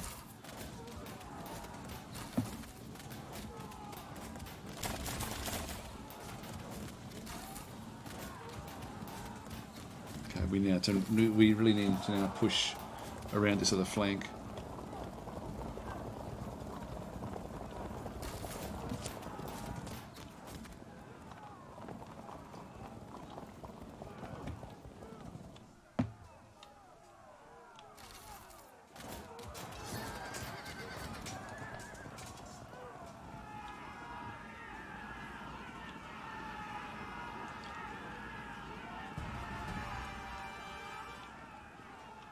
Okay. So we've got this one in here. If I attack into there, the cohesion will drop on contact. I think I could still ultimately move this one back out around, and I need to think about which way it's all going to sort of go. I think we'll do this to start with. So cohesion will drop on contact there. That's disrupted and fragmented. Great, it dropped 2 levels. If I do this one here, it won't do it. It won't drop twice in one round. I think I'm going to have to leave the rest of that for these guys just to keep it going. So I'll keep those 2 doing what they're doing, and we'll just move this one down, and I can't rotate that one around just yet. Okay, that's fine. Now they've come back in around. We've got knights and sergeants back into there. So what we want to do in here is, if I attack them, it's not going to work in my favour at all. Can't move that one up as well, but simply because of what's happening. So we've actually now got all these different units have all been pushed out, but I need to break through quickly. Let's just do a bit of damage against those knights and sergeants. This is another bad one for me. I'm just going to keep them there. And I really need to smack this one hard. So I'm just going to go and attack that one. That's broken. That's good. And it did fragment this group as well, which is fine. It can just stay where that is. This one here I need to start to protect. Actually, it's not going to get a flank there, so I'm just going to go and move that one just so we're protecting that area. This guy here is going to have to come up the hill. This guy here is going to have to probably do the same thing, I think. Again, we're in the open ground there. So they're in the open ground. I really don't want to do that one. I'm just going to keep that one where that is. Alright, we'll leave our turn there. Now stick around. After my stream finishes, Gamer will then be playing also some more Medieval.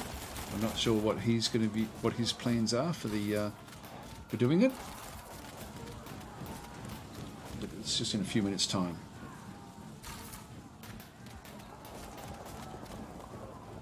I don't know if we're going to get this thing finished. This is already quite bad the way things are going.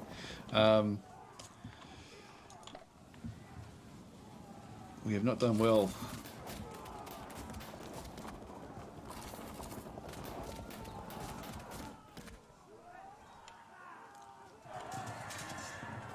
It's broken, it's gone, and the others will now charge after it.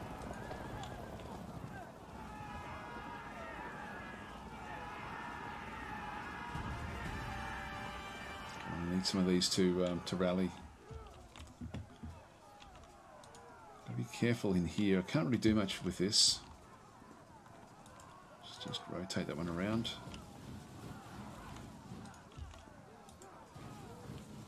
Just stop that one from moving.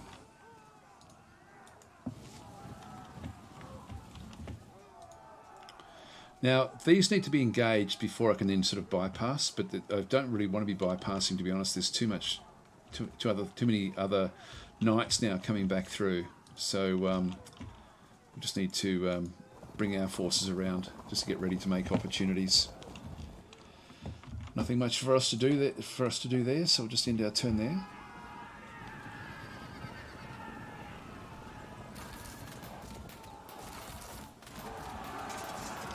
Trouble here.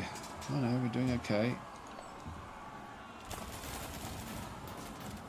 Are they going to charge?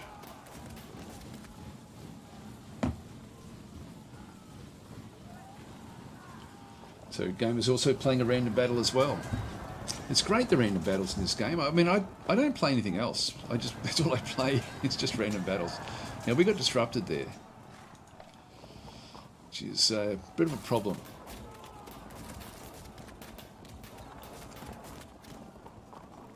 And they're going to have even more forces that can then sort of come in to help. So hopefully this one will actually come back to life again. Or, you know, it'll rally is the word I'm trying to think of.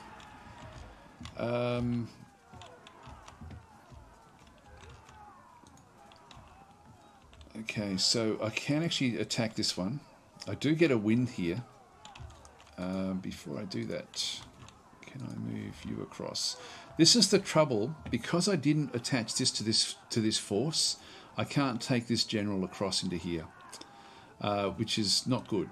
So that's really what I was just trying to do that just then, just to have the general come into here so that it would actually lend even more support against this Knights and Sergeants attack. If I move into there, I lose a turn because I'm then trying to turn around. If I get pushed back up the hill, I wonder if that would actually do anything. I don't think it would. I think I'm still better off attacking this one. I've only got a couple of minutes anyway, so...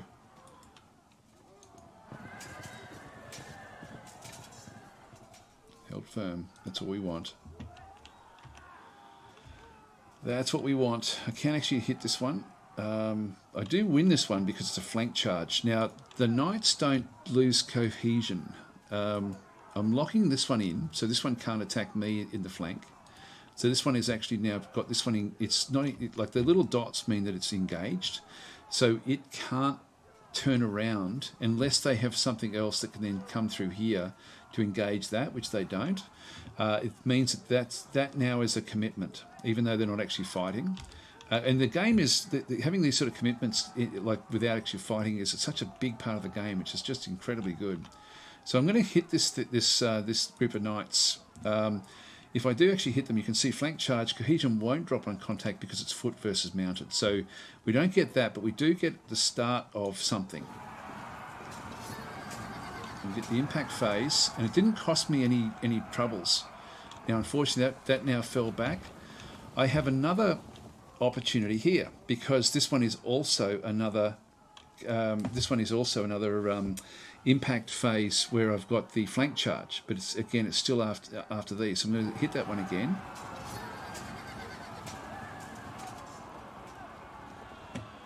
Indecisive, and they're now committed, and this is not going to be good for me ultimately.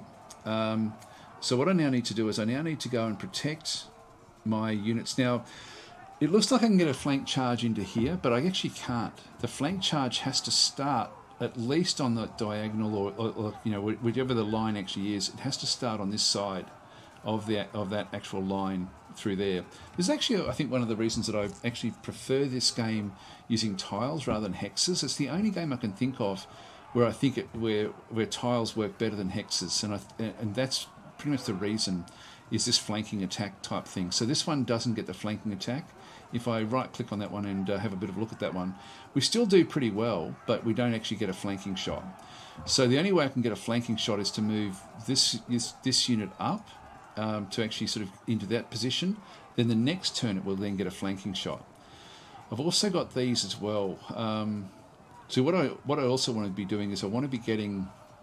I want to end up having a flanking shot next turn against this one again with this unit through here with our Commander-in-Chief.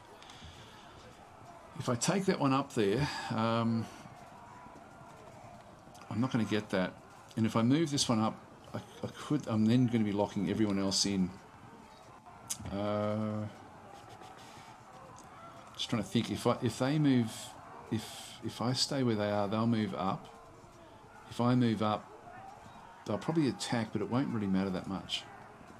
These are defensive spearmen, so let's just do that. I could attack this. They will then run. I can't attack with those, though. I can attack with these. These have got slightly better movement because they're not quite as well armoured.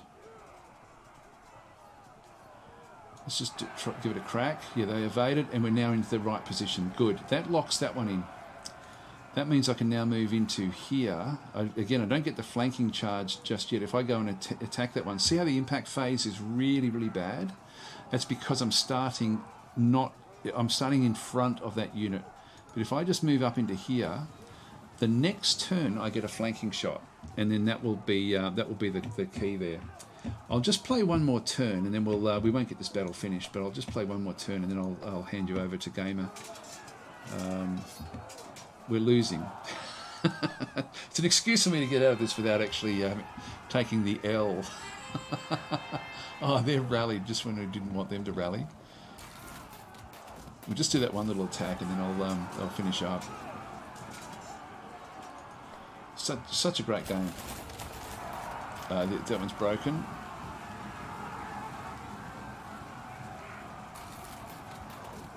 That's interesting. So they've attacked us in through here and fallen back. They're getting ready to attack them through this side. So I'll just make this the last round. I'll take this as a loss, but we'll be able to now do better damage than through here. And with those group of knights rallying as well, it's a bit of a problem for us. Now we disrupted there, but we're going to get another good shot against these guys. Our team rallied. They dispersed, routing, dispersed, routing, and okay. So now we get the shot in here where it's a flanking shot, and we actually now have the advantage just by moving it that one square up. Makes such a difference. But the result is not that great. Back in through here, we'll just hit this one pretty hard again. So this is our full-on knights versus just knights inside. The city knights, which aren't as good. Spearmen always do well, and that's disrupted and pushed it back. These guys here, we need to rotate around. Well, look, I think I'll call it quits here, guys. I mean, there's not much else we can do. It's yeah, I think we would lose this one. I don't think I'd be able to bring this one back. They've got too many knights where it counts. But anyway, I hope you enjoyed the stream. And as I say, I've had that little rolling thing across the bottom of the stream there, just going through all the different call to actions. You know, so you know, with getting like just liking or wish listing the DLC on Steam would be great. Doing exclamation mark coupon to get 20% off for today only. So today's the only day for that special on the Slytherin store. And then also just letting people know that they've got enough subscribers yesterday that they actually now have the medieval is now actually part of the what is it called, the Sliths, so you can actually sort of get them a bit cheaper there as well. So anyway, guys, I'm going to leave it there and leave you with Gamer 1745. Thanks for watching.